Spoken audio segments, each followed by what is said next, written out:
नमस्कार, मैं युवराज कुमार आज के इस कार्यक्रम में आप सभी का स्वागत एवं अभिनंदन करता हूं। आदरणीय श्रीमती स्मिता अग्रवाल, उपाध्यक्षा कावा, ऑनलाइन एवं वेबएक्स के माध्यम से जुड़ी कावा की सभी सम्मानित जोनल हेड्स तथा सभी CEC members, group centre Guwahati में उपस्थित इस कार्यक्रम की coordinator Shrimati Soma Mukherjee, regional Kawa head group centre Guwahati, DIG group centre Guwahati Shri Manas Ranjan, आज के कार्यक्रम के मुख्य वक्ता श्री मोहित देव सुवेदी तथा श्रीमती अनिंदिता हजारिका, वेबएक्स तथा फेसबुक एवं यूट्यूब के माध्यम से जुड़ी सीआरपीएफ की सभी रीजनल कावा हेड्स, वरिष्ठ अधिकारीगण, कार्मिक एवं उनके परिवारजनों का मैं युवराज कुमार, उप कमांडेंट व ज्वाइंट सेक्रेटरी कावा, सीआरपीएफ मुख्यालय नई दिल्ली से आप सभी का आज के इस कार्यक्रम में हार्दिक अभिनंदन करता हूं। सीआरपीएफ फैमिली वेलफेयर एसोसिएशन के एनुअल एक्टिविटी कैलेंडर 2022-23 के मार्च महीने के subject wealth management investment opportunity पर व्याख्यान श्रृंखला हेतु जिसे चयनित किया गया है, इस विषय पे सभी कार्मिकों एवं उनके परिवारजनों को इस विषय पे अधिक से अधिक जानकारी प्रदान करने के लिए तथा उन्हें उचित मार्गदर्शन के लिए आज का यह लेक्चर सीरीज का आयोजन किया गया है। इस पूरे कार्यक्रम का live streaming CRPF YouTube channel एवं फेसबुक पर भी किया जा रहा है। कार्यक्रम की शुरुआत करते हुए मैं सबसे पहले आप सभी को यह बताना चाहूंगा कि अपने धन का प्रबंधन करना कठिन नहीं है, लेकिन आपको शुरुआत जरूर करनी होगी। उचित मार्गदर्शन से उठाए गए छोटे कदम आपको बड़े पैमाने पे वित्तीय संगठन से बचने में मदद कर सकते हैं। सीआरपीएफ के जवान ड्यूटी करने के लिए अधिकतर समय पे अपने घरों से दूर रहते हैं तथा उनके परिवार के सदस्यों को ही सभी प्रकार के वित्तीय निर्णय लेने पड़ते हैं, जिसके लिए उनका उचित ज्ञानवर्धन किया जाना आवश्यक है ताकि समय आने पे किसी भी प्रकार के वित्तीय संकट में वे सही निर्णय ले सकें तथा परिवार को कुशलता के साथ संभाल सके। आज के विषय वेल्थ मैनेजमेंट इन्वेस्टमेंट अपॉर्चुनिटी और इस माह के दौरान सीआरपीएफ के विभिन्न क्षेत्रीय कावा केंद्रों में भी इस अवेयरनेस एक्टिविटीज एवं लेक्चर्स आयोजित करवाए गए हैं। आप सभी के समक्ष प्रस्तुत है उन क्रियाकलापों की एक झलक पावर पॉइंट प्रेजेंटेशन के माध्यम से। मैं बारी बारी से उन रीजनल कावा सेंटर्स के नाम लेना चाहूंगा जहां पे इस महीने में ये प्रोग्राम कराए गए हैं। आप अपने स्क्रीन पे भी देख सकते हैं।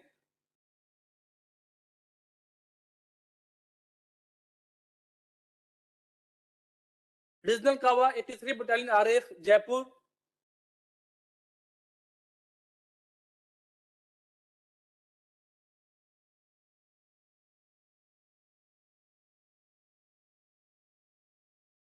रीजनल कावा 99 आरएफ बटालियन सिकंदराबाद, रीजनल कावा 100 RF battalion Ahmedabad, 101 RF battalion Prayagraj, 203 cobra battalion Jharkhand, 205 cobra battalion Bihar, regional Kawa group centre Bhubaneswar,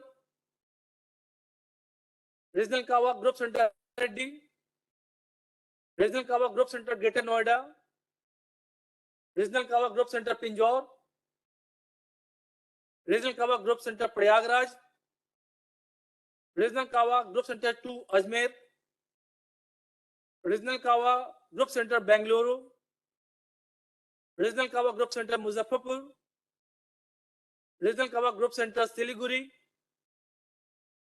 regional Kawa group centre Sambalpur, regional Kawa group centre Nagpur, group centre Pune, group centre Bilaspur, group centre Imphal, group centre Rampur, group centre Kathgodam, group centre Bhopal, group centre Srinagar, 3rd signal battalion Kolkata, 5th signal battalion Chandigarh, RTC Peringome. ये वो सारे centres थे जहां पे इस विषय पे अलग अलग जगह पे हमारे पूरे देश में सेमिनार आयोजित कराए गए हैं तथा वर्कशॉप आयोजित करवाए गए हैं। वक्त जाया न करते हुए अब मैं ग्रुप सेंटर गुवाहाटी में उपस्थित इस कार्यक्रम की कोऑर्डिनेटर श्रीमती सोमा मुखर्जी, पत्नी Shri Manas Ranjan, DIG group centre Guwahati से अनुरोध करना चाहूंगा कि आज के विषय पे व्याख्यान देने के लिए दोनों मुख्य वक्ता श्री मोहित देव सुवेदी एवं श्रीमती अनिंदिता हजारिका का संक्षिप्त परिचय इस वेबिनार के माध्यम से जुड़े सभी सदस्यों एवं कार्मिकों से करवाएं। साथ ही आज के महत्वपूर्ण विषय पर अपने विचार रखने के लिए उनसे आग्रह करें। Over to Shrimati Soma Mukherjee, regional Kawa head, group centre, Guwahati. Good evening to all.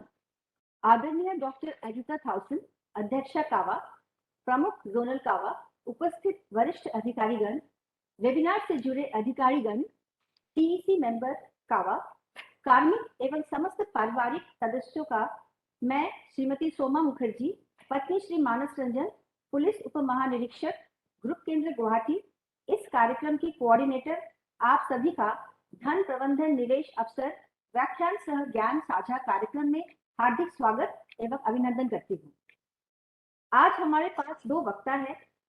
पहले वक्ता है श्री मोहित देव सुवेदी। इन्होंने नॉर्थ ईस्टर्न हिल यूनिवर्सिटी के तहत सेंट एंथनी कॉलेज शिलोंग से बीएससी में स्नातक किया है। वर्तमान में यह कैनरा बैंक में वरिष्ठ प्रबंधक के रूप में कार्यरत है। इन्हें बैंकिंग उद्योग में 15 वर्षों का कार्य अनुभव है। ये क्रिस्टल इंडिया के एक सर्टिफाइड वेल्थ मैनेजर भी है। दूसरी वक्ता है श्रीमती अनिंदिता। इन्होंने बेंगलुरु विश्वविद्यालय से मानव संसाधन और मार्केटिंग में मास्टर्स प्रथम श्रेणी में किया है। विभिन्न बहुराष्ट्रीय कंपनियों में काम किया है और वित्तीय विवेक के क्षेत्र में व्यापक ज्ञान रखती हैं। वर्तमान में नॉर्थ ईस्ट में टेरिटरी हेड के रूप में HDFC retirement and pension division से जुड़ी हुई है। ये कहने की आवश्यकता नहीं है कि हमें धन प्रबंधन की आवश्यकता क्यों है और हम एक महिला के रूप में अनादिकाल से ये प्रबंधन करते आ रहे हैं। हालांकि जीवन की तेज गति के साथ स्वस्थ और आनंदमय जीवन जीने के लिए धन प्रबंधन में व्यवस्थित तरीके की तत्काल आवश्यकता है और मुझे उम्मीद है कि हमारे दो प्रमुख वक्ताओं के साथ हम इस आवश्यकता को पूरा करेंगे।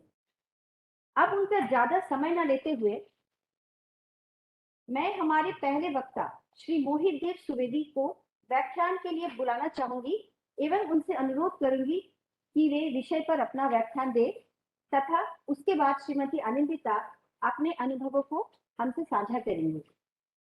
मैं आप सभी से अनुरोध करती हूँ कि आप सभी श्री मोहित देव सुवेदी एवं श्रीमती अनिंदिता जी का व्याख्यान ध्यानपूर्वक सुने तथा उसका लाभ उठाएं। धन्यवाद।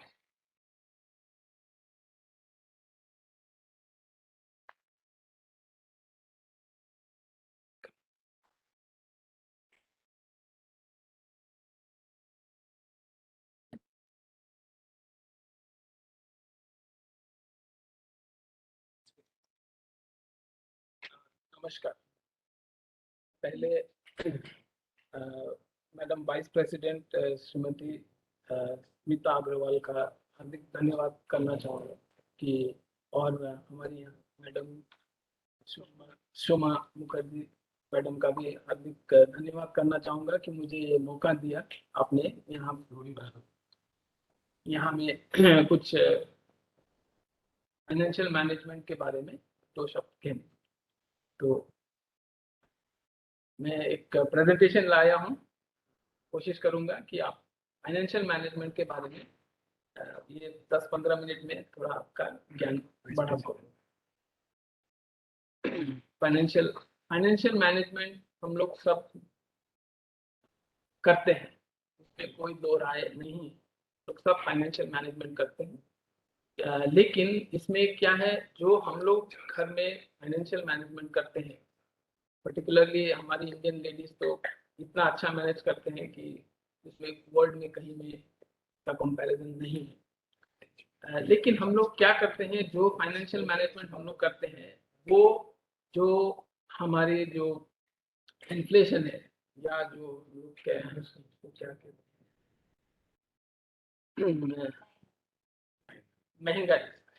महंगाई के साथ हम लोग नहीं लड़ पाते। और जो हमारा जो अभी फाइनेंशियल मैनेजमेंट जितने भी हम लोग करते हैं वो महंगाई से थोड़े पीछे ही रह जाते हैं।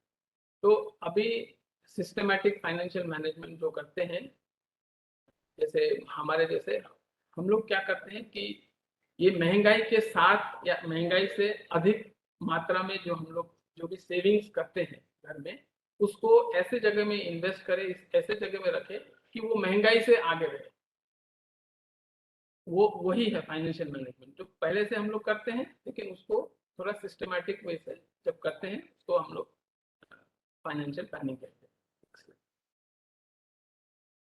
फाइनेंशियल मैनेजमेंट में कौन कौन सा स्टेप्स? पहले स्टेप है आपका फाइनेंशियल गोल क्या है, हम लोग क्यों बचा रहे हैं। एक निश्चित गोल होना चाहिए हम लोग को कि फाइनेंशियल हम लोग ये जो पैसे बचा रहे हैं वो क्यों बचा। इसके बारे में जो ये 6 स्टेप्स है उसके बारे में slide bye slide will go, एक के बाद एक हम लोग जाएंगे। सेकंड है हम लोग का जो एसेस, जो हम लोग का करंट फाइनेंशियल स्टेटस क्या है, वो भी हम लोग को गौर करना पड़ेगा। फिर हम लोग का रिस्क प्रोफाइल, हम लोग कितने रिस्क ले सकते हैं, उसके बारे में भी हम लोग को थोड़ा हिसाब किताब करना पड़ेगा। फिर करेक्ट एसेट एलोकेशन, हम लोग कहाँ इन्वेस्ट करें, वो भी हम लोग को पहले फाइनेंशियल प्लानिंग करने से पहले, फिर जो भी हम लोग डिसाइड करते हैं उसको एग्जीक्यूट करना पड़ेगा। और उसके बाद जो 6th लास्ट स्टेप है, जो हम लोग ने इन्वेस्ट किया है वो सही जगह में जा रहा है, उसको 6 महीने साल भर में एक बार 2 बार हम लोग को चेक करना पड़ेगा कि हम लोग ने अपना प्लान तो कर लिया इसके लिए या उसके लिए, सेविंग कर लिया, लेकिन जो वही रास्ते में जा रहा है नहीं जा रहा है उसके बारे में। तो हम लोग एक 1 बाय 1 एक ये स्टेप करेंगे। तो पहले फाइनेंशियल गोल्स क्या होते हैं, जैसे पढ़ाई के लिए, बच्चे के पढ़ाई या शादी के लिए हम लोग ने पैसे बचाने हैं, या घर बनाने के लिए या घर खरीदने के लिए करने हैं, या हम लोग का जो रिटायर्ड लाइफ हो वो सिक्योर्ड हो उसके लिए हम लोग को फाइनेंशियल प्लानिंग करनी है, या शौकीन हम लोग में से कोई शौकीन भी होता है कि फॉरेन ट्रिप जाने हैं उसके लिए फाइनेंशियल प्लानिंग करना है, या बड़ी सी महंगी सी गाड़ी खरीदना उसके लिए फाइनेंशियल। सो फाइनेंशियल गोल कुछ भी हो सकता है जहां में पैसे में जरूरत है। जो दूसरा स्टेप है जो हम लोग अभी करंट या फ्यूचर में जो हम लोग इनकम करेंगे या जो खर्चा होगा उसका हिसाब किताब करना पड़ेगा, क्योंकि वहीं से हम लोग को पता चलेगा कि हम लोग कितना बचा सकते हैं। तो एक बार हम लोग ने कितना बचा सकते हैं उसका हिसाब किताब कर लिया, तो हम लोग को अपना रिस्क प्रोफाइलिंग करना पड़ता है कि हम लोग हम लोग में से कई होते हैं जो बहुत रिस्क लेते हैं हम लोग, और कई होते हैं जो बिल्कुल रिस्क नहीं लेते। तो हम लोग जब भी पैसे इन्वेस्ट करें, कहीं में पैसे लगाएं, तो ऐसे जगह में लगाना चाहिए जहां हम लोग कंफर्टेबल रहें। हम लोग जो भी पैसा लगाते हैं उसका अगर कम हो गया या ज्यादा हो गया तो हम लोग नर्वस इमोशन से अटैच ना हो। कभी कभार क्या होता है कि हम लोग ने शेयर मार्केट में पैसा लगा लिया और शेयर मार्केट नीचे गिर गया, तो हम लोग क्या करते हैं कि इमोशनल ये करके डर के वो पैसे निकाल लेते हैं, तो हम लोग को नुकसान हो जाता है। लेकिन जब शेयर मार्केट नीचे होता है तभी पैसे लगाने होते हैं, तो वो इमोशन चेक करने के लिए हम लोग रिस्क प्रोफाइलिंग करते हैं। तो पैसे कहाँ लगा सकते हैं ये सबसे जरूरी है। पैसे हम लोग इक्विटी बोले तो शेयर मार्केट स्टॉक्स में लगा सकते हैं, फिक्स्ड इनकम जैसे फिक्स्ड डिपॉजिट हो गया या गवर्नमेंट बॉन्ड्स हो गया जैसे सोवरेन गोल्ड बॉन्ड हो गया उसमें लगा सकते हैं, या कमोडिटीज में लगाते हैं तो कमोडिटीज जैसे कि सोना हो गया चांदी हो गया उसमें लगा सकते हैं। और पैसे हम लोग रियल एस्टेट जैसे कि घर खरीद के मकान रेंट में दे दिया वैसे भी लगा सकते हैं।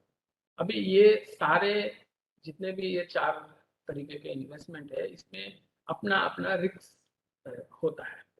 जैसे अगर आपने स्टॉक्स में लगा दिया, अगर आप 3 साल का हिसाब देख लो तो लास्ट 3 इयर्स में स्टॉक ने एवरेज में 13 13.5 लगभग 14% का रिटर्न दिया है। लेकिन इसमें क्या होता है जो डिविएशन होता है, जो किसी ने 2% का रिटर्न दिया है कोई स्टॉक में, किसी ने 24% का रिटर्न, तो हम लोग को अच्छे से चुनना होता है कौन से स्टॉक में लगाएंगे। कोई कंपनी स्टॉक बोले तो कंपनी में पैसा लगाना, कोई कंपनी अच्छा काम करती है उसको 24% रिटर्न दी, कोई कंपनी अच्छा काम नहीं किया उसने तो उसका लॉस हो गया। तो ये इसमें बहुत हम लोग को बहुत चीज़ों की ज्ञान होनी पड़ेगी और इसमें टाइम होना पड़ेगा, क्योंकि हम लोग को स्टडी का बैलेंस शीट सब स्टडी करना। और दूसरा है फिक्स्ड इनकम, जैसे बैंक में जाके फिक्स्ड डिपॉजिट कर दिया या गवर्नमेंट का बॉन्ड खरीद लिया, जैसे गोल्ड सोवरेन गोल्ड बॉन्ड। इसमें आपका रिटर्न ज़्यादा नहीं होता है, इसमें 7-7.5% का रिटर्न होता है, जो महंगाई से पीछे ही रहती है। और फिर है कमोडिटीज। कमोडिटीज जैसे गोल्ड, पहले क्या है कि हम लोग सब गोल्ड खरीद के घर में तो रखते हैं, लेकिन फिजिकल गोल्ड कितना रख सकते हैं वो भी रिस्क फैक्टर है, कितना स्टोर कर सकते हैं। और गोल्ड जो भी हम लोग खरीदते हैं उसका एक इमोशनल अटैचमेंट होता है, वो इन्वेस्टमेंट की तरह हम लोग अभी तक इंडिया में बहुत मुश्किल है उसको। इसीलिए gold as a investment particularly north में बहुत कम है, साउथ में काफ़ी करते हैं लेकिन नॉर्थ में काफ़ी कम है। फिर अपना है रियल एस्टेट और लैंड ज़मीन खरीदना, उसके बारे में ये करना। लेकिन उसमें क्या रहता है, पहले तो इन्वेस्टमेंट बहुत ज़्यादा चाहिए। लैंड, अभी आप छोटा सा लैंड भी खरीदते किसी को आवाज आ रही है क्या?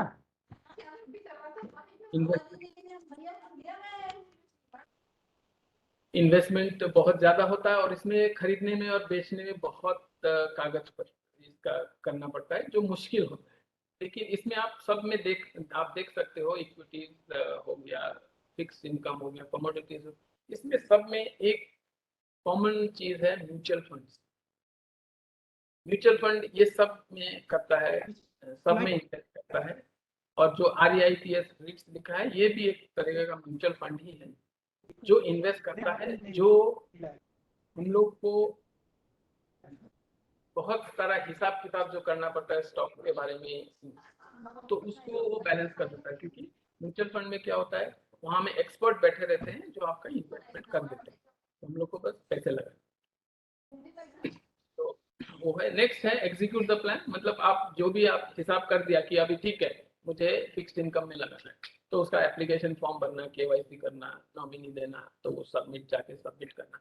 इसमें क्या है कि दो चीजें हैं, KYC जो है वो अप टू डेट करना है, क्योंकि जब हम लोग इन्वेस्ट करते हैं तब अगर हम लोग ने KYC बराबर, KYC बोले तो आपका Aadhaar card, PAN card, voter ID card, driving licence, वो जमा करके, अगर हम लोग ने इन्वेस्टमेंट के टाइम में सही नहीं दिया, कहीं गलती हो गई, तो जब हम लोग उसको निकालने के टाइम में हम लोग को तकलीफ हो सकती है। इसके लिए वो हम लोग जब भी KYC करते हैं तो अच्छे से देख के देखभाल करके करना है।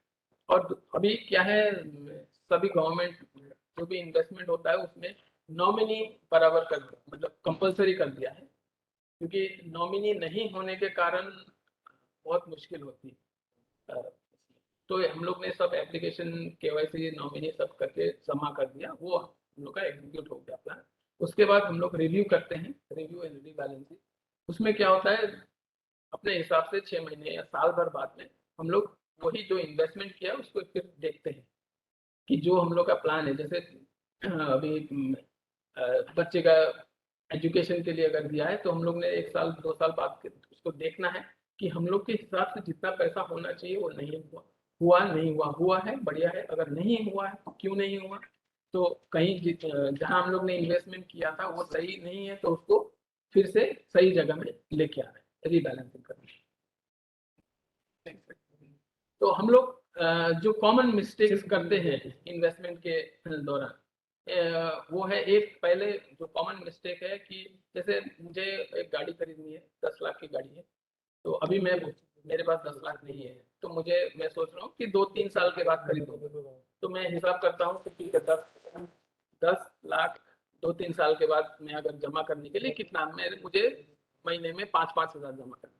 लेकिन जब तक 10 लाख 3 साल बाद मैं जमा करूं, तो क्या होता है, जो गाड़ी का प्राइस है वो 12 लाख हो गया।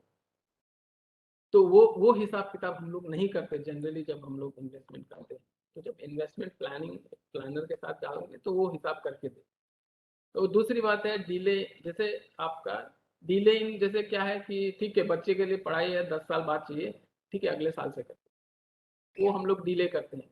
तो उसमें क्या होती है, मैं एक ये करता हूँ, अगर आपका 5,000 रुपये महीने का आपने इन्वेस्टमेंट किया है और आपका रिटर्न 12% है, अगर आपने वो इन्वेस्टमेंट 10 साल के लिए किया और 20 साल के लिए किया, अगर आपने 10 साल के लिए किया तो आपका जो 12 लाख है वो 6 लाख है, 5,000 महीने का करके 6 लाख है, वो आपका 12 लाख हो जाएगा 10 साल में। अगर वही इन्वेस्टमेंट आपने 20 साल के लिए किया वो आपका लगभग 50 लाख हो जाएगा। तो कहाँ ये दुगुना हो रहा है 10 साल में, लेकिन 20 साल में चौगुना नहीं 5 गुना हो। तो वो हिसाब से जितनी जल्दी हो सके हम लोग को इन्वेस्टमेंट करना है, शुरुआत करनी है।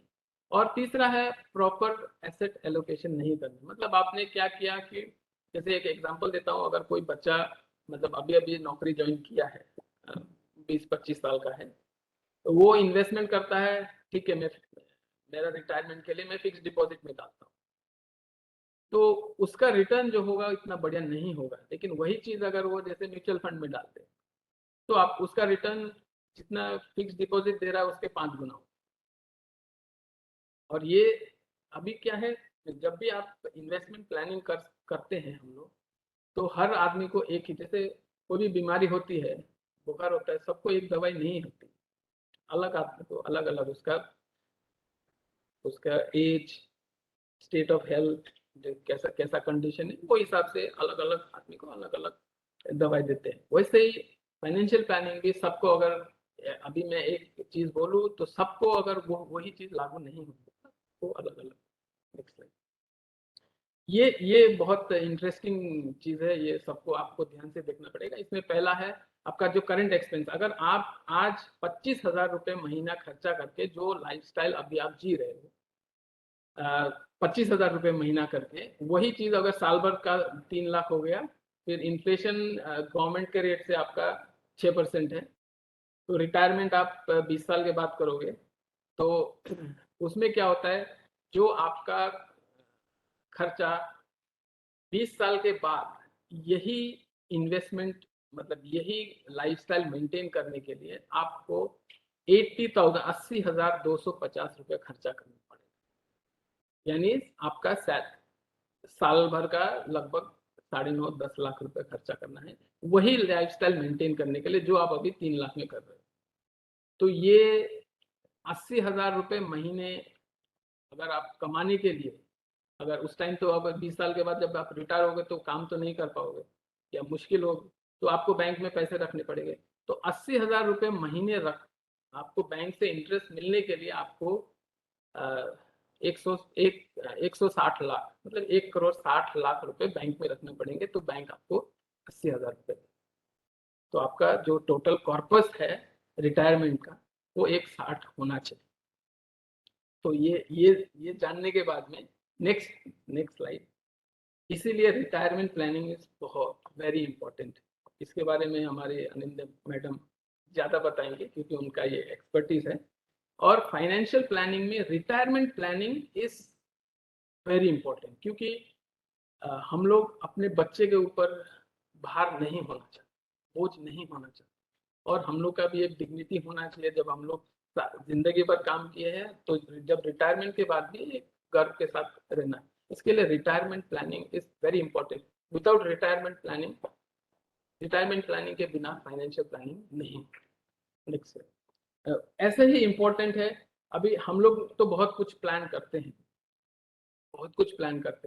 लेकिन प्लान के हिसाब से नहीं चलता, बहुत कुछ जिंदगी में ऊपर नीचे होती रहती है। इसके लिए नेक्स्ट स्टेप जो फाइनेंशियल प्लानिंग में होती है वो इंश्योरेंस होती है।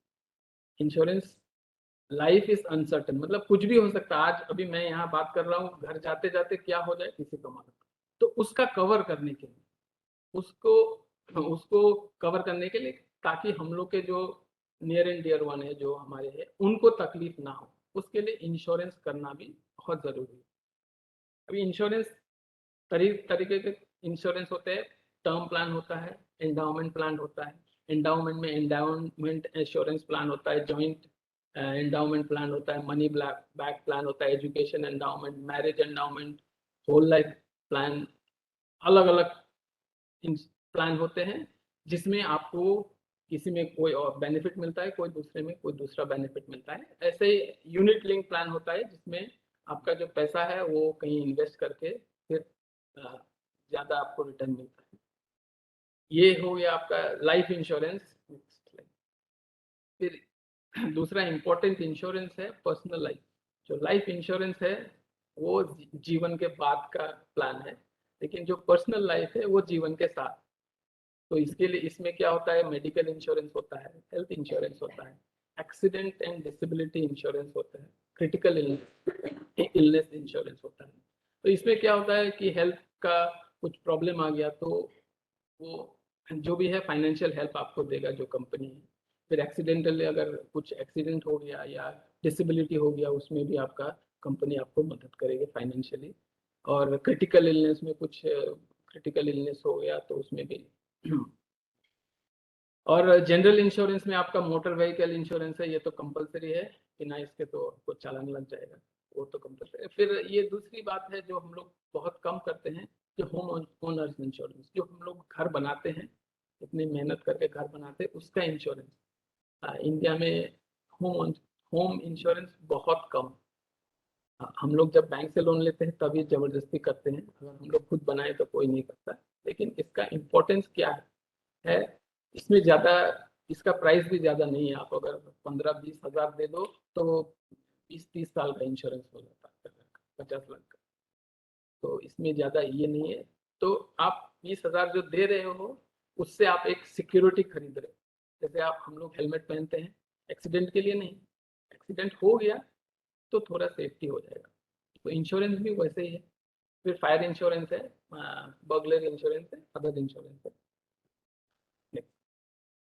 तो वही है फाइनेंशियल प्लानिंग को आपके बारे में मैंने कुछ से बताया। अगर आपके कुछ सवाल जवाब हैं तो, सवाल है तो आप वो बाद में भी पूछ सकते हो। Thank you so much.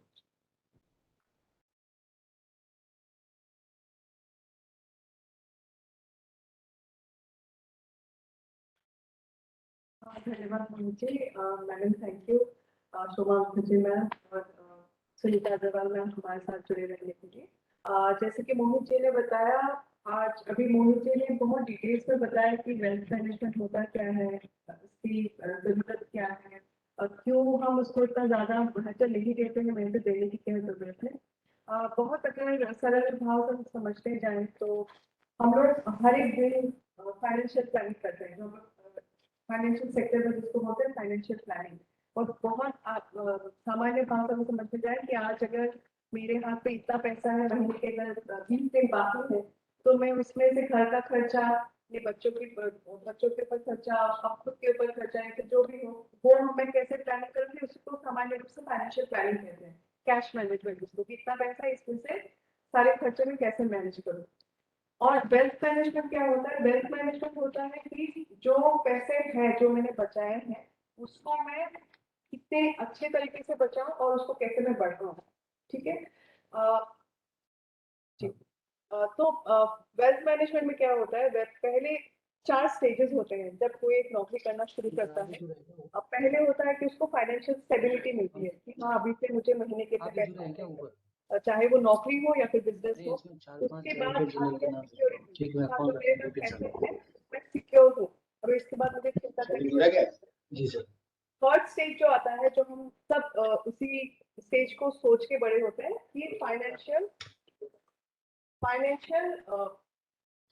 Abundance जिसको, फाइनेंशियल फ्रीडम जिसको बोलते हैं। फाइनेंशियल फ्रीडम का क्या है कि मैं जितना कमाती हूँ उसमें से मेरा फाइनेंशियल स्टेबिलिटी भी हो रहा है, फाइनेंशियल सिक्योरिटी भी हो रहा है, और बाकी का जो है मैं उससे फ्रीडम का एंजॉयमेंट करती, मैं ट्रैवल चली गई, मैं बाहर घूमने चली गई, इंटरनेशनल ट्रिप चली गई, वो होता है फाइनेंशियल फ्रीडम। और चौथा जो सबसे बेस्ट होता है स्टेज ऑफ लाइफ, वो होता है फाइनेंशियल अबंडेंस। स्टेबिलिटी सिक्योरिटी तो हो गई, फ्रीडम हो गई, अभी अबंडेंस का टाइम है कि इतना ज्यादा पैसा है कि वो मैं अलग अलग जगह इन्वेस्ट कर सकता हूँ, रख सकता हूँ, अपने बच्चों के लिए, नाती पोतों के लिए जमीनी घर। तो वही फाइनेंशियल अबंडेंस जो हम देखते हैं कि हाँ वो अच्छा ठीक है, सॉरी। तो फाइनेंशियल एबंडेंस वो स्टेज होता है कि जहां मेरे पास बहुत ज्यादा फाइनेंसेस हैं, मैं स्टेबिलिटी फ्रीडम के अलावा भी मेरे अच्छी खासे पैसे हैं जो मैं अपने फ्यूचर जनरेशंस के लिए रख सकती हूँ। अब ये सारे स्टेजेस हो गए वेल्थ मैनेजमेंट के। हम लोग हमेशा चाहते हैं कि वो फाइनेंशियल एबंडेंस की तरफ जाए, बट ये अचानक नहीं हो सकता। ऐसा हो नहीं सकता कि मुझे कोई कुबेर का खजाना मिल गया और आज से मैं एकदम फाइनेंशियल एबंडेंस में हूँ। मैं फॉरेन ट्रिप में भी जा रही हूँ, घर भी खरीद रही हूँ, जमीनें भी खरीद रही हूँ। हम लोग को उसके लिए अच्छे से बहुत शुरुआत से फाइनेंशियल प्लानिंग करनी होती है। मोहित जी ने जैसे बताया कि बिगनिंग से हम लोग जब पहली नौकरी शुरू करते हैं या फिर पहली बार कमाना शुरू करते हैं, धीरे धीरे धीरे धीरे हमको अपने वेल्थ मैनेजमेंट के स्टेप्स लेने चाहिए। अब उसके लिए अलग अलग एसेट एलोकेशंस होते हैं। अब एसेट एलोकेशन नाम सुनने में लगता है कि बहुत कुछ भारी नाम है, ऐसा कुछ भारी नाम है नहीं। अब जिसका जितना उपार्जन होता है, जितना सैलरी होता है, उसके हिसाब से वो एक वेल्थ मैनेजर को, फाइनेंशियल एडवाइजर को पूछ सकते हैं या फिर खुद भी इतना अंदाजा लगा सकते हैं कि मैं अगर आज कुछ भी कमा रही हूँ या कमा रहा हूँ, ऐसा नहीं कि पूरा ही खर्च हो जाए और ऐसा नहीं कि पूरा ही मैं उठा के फिक्स डिपॉजिट में डाल दूँ। Fix deposit national pension system क्यों लगा दिया?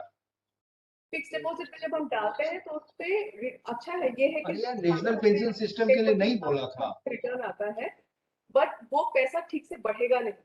तो वो हम लोग जो है फाइनेंशियल फ्रीडम की बात कर रहे हैं, फाइनेंशियल बात कर रहे हैं, उसके लिए हमारे कि मेरे जो कमाए हुए पैसे हैं उसके कुछ भाग ऐसे एसेट पे जाए जहां से सेफ या फिर मिनिमम रिस्क वाला रिटर्न कुछ ऐसे मैं उस स्टेज की बात करें जहां हम जब नौकरी शुरू कर रहे हैं, और कुछ पैसे ऐसे जगह इन्वेस्ट हो जहां मीडियम रिस्क हो और रिटर्न्स भी ज्यादा है, कुछ जगह ऐसे जहां लो रिस्क हो, लो रिटर्न है। तो ये हो गया एसेट एलोकेशन। अब जिस चीज के बारे में मैं आज बात करना है, रिटायरमेंट प्लानिंग। और रिटायरमेंट प्लानिंग तब नहीं होती जब कोई 60 साल की उम्र को छूने वाला। रिटायरमेंट प्लानिंग बहुत पहले से हो जानी चाहिए, जो हमारे नेशन में या फिर हमारे जनरेशन को या फिर हमारे आने वाले जनरेशन को भी इतना समझ आता नहीं है। उनको लगता है कि जब रिटायर होंगे देखा जाएगा, मैंने फिक्स डिपॉजिट करके रखा है या फिर मैंने कोई कहीं मैंने कुछ यूलिप वगैरह करके रखा है। वो एक ऐसा होता है कि वो मैं अपना फ्यूचर चांसेस पे छोड़ रही हूँ, जो होगा देखा जाएगा उस पे छोड़ रही हूँ। वैसा कभी होना नहीं चाहिए। जिस दिन से मैं कमा रही हूँ उसी दिन से मुझे ये टारगेट होना चाहिए कि जब मैं रिटायर करूँ, जो मैं लाइफस्टाइल 50 साल की उम्र में जो लाइफस्टाइल में जीना चाहती हूँ फाइनेंशियल फ्रीडम का, मेरे 60 साल की उम्र के बाद वो फाइनेंशियल फ्रीडम जारी रहे। उसके लिए हमको बहुत अच्छे से प्लानिंग करनी होती है। जब हम नौकरी शुरू करते हैं तब से थोड़ा थोड़ा करके अलग अलग एसेट्स पे हमको पैसा रखना चाहिए, कम ही सही। धीरे धीरे बूंद बूंद से ही सागर बनता है, कम ही सही, धीरे धीरे सब अलग अलग जगह हमको इन्वेस्ट करना चाहिए। अब आते हैं एनपीएस के बारे में। अब आपको सभी को पता है 2004 से जो जो लोग सरकारी एम्प्लॉयमेंट में है, सबको एनपीएस के अंदर डाला गया है। अब एनपीएस को लेके बहुत सारे से विचार है कि एनपीएस ठीक नहीं है, हमको नुकसान हो जाएगा, हमको अच्छे क्या कहते हैं रिटर्न्स नहीं मिलेंगे, या फिर मुझे ओपीएस के कंपैरिजन में पैसा कम रहेगा। ये अलग अलग ओपिनियंस है, मैं इसमें कुछ बोलना नहीं चाहूंगी, लेकिन जहां तक हम जानते हैं अपने सेक्टर में, जहां तक हम कैलकुलेट करते हैं, जैसे कि इन्होंने भी बताया कि धीरे धीरे जब हम इन्वेस्ट करते हैं इक्विटी में, तो और अगर हम बहुत लंबे टाइम तक अगर इक्विटी में इन्वेस्ट करते हैं तो हमारा पैसा बहुत अच्छी तरह बढ़ता है। NPS ministry of finance government of India की अपनी एक प्रोडक्ट है। अब एनपीएस जब शुरू हुआ था तो गवर्नमेंट ने 2-3 फंड मैनेजर्स को दिए थे, उनको कहा था कि आप हमारे जो गवर्नमेंट सब्सक्राइबर्स है उनका पैसा मैनेज करिए। मैनेज मतलब क्या कि ऐसे एसेट्स में रखिए ताकि हमारे सब्सक्राइबर्स को अच्छा रिटर्न मिलता रहे, लेकिन सेफ रहे। अब जब 2004 में शुरू हुआ तो वो सेफ्टी के कारण कि आपके जो फंड मैनेजर्स हैं, आप में से जिनको भी पता है एनपीएस में आपके डिफॉल्ट में 3 फंड मैनेजर्स हैं, एसबीआई, एलआईसी और यूटीआई। ठीक है, अब इन तीनों को ये डायरेक्शन दिया गया मिनिस्ट्री ऑफ फाइनेंस से कि आप हमारे सब्सक्राइबर्स का पैसा इन्वेस्ट करिए, अच्छे रिटर्न लाइए, लेकिन उनका पैसा सेफ रहना चाहिए। अब ये सेफ्टी और मिनिमम रिस्क के चलते आपके इन 3 फंड मैनेजर्स को बताया गया कि आप 70-85% इनका पैसा कॉर्पोरेट बॉन्ड्स और गवर्नमेंट सिक्योरिटीज में रखेंगे। कॉर्पोरेट बॉन्ड्स और गवर्नमेंट सिक्योरिटीज। क्यों? क्योंकि ये दो बहुत ही सेफ, बहुत लो रिटर्न देते हैं, बट लेकिन ये जो एसेट एलोकेशन के बारे में बार बार बोल, तो उसके चलते आपके जो 3 फंड मैनेजर्स हैं उन्होंने आपका पैसे का 85% पैसा ये दो एसेट्स में एलोकेट होता है, सिर्फ 15% पैसा आपका एलोकेट होता है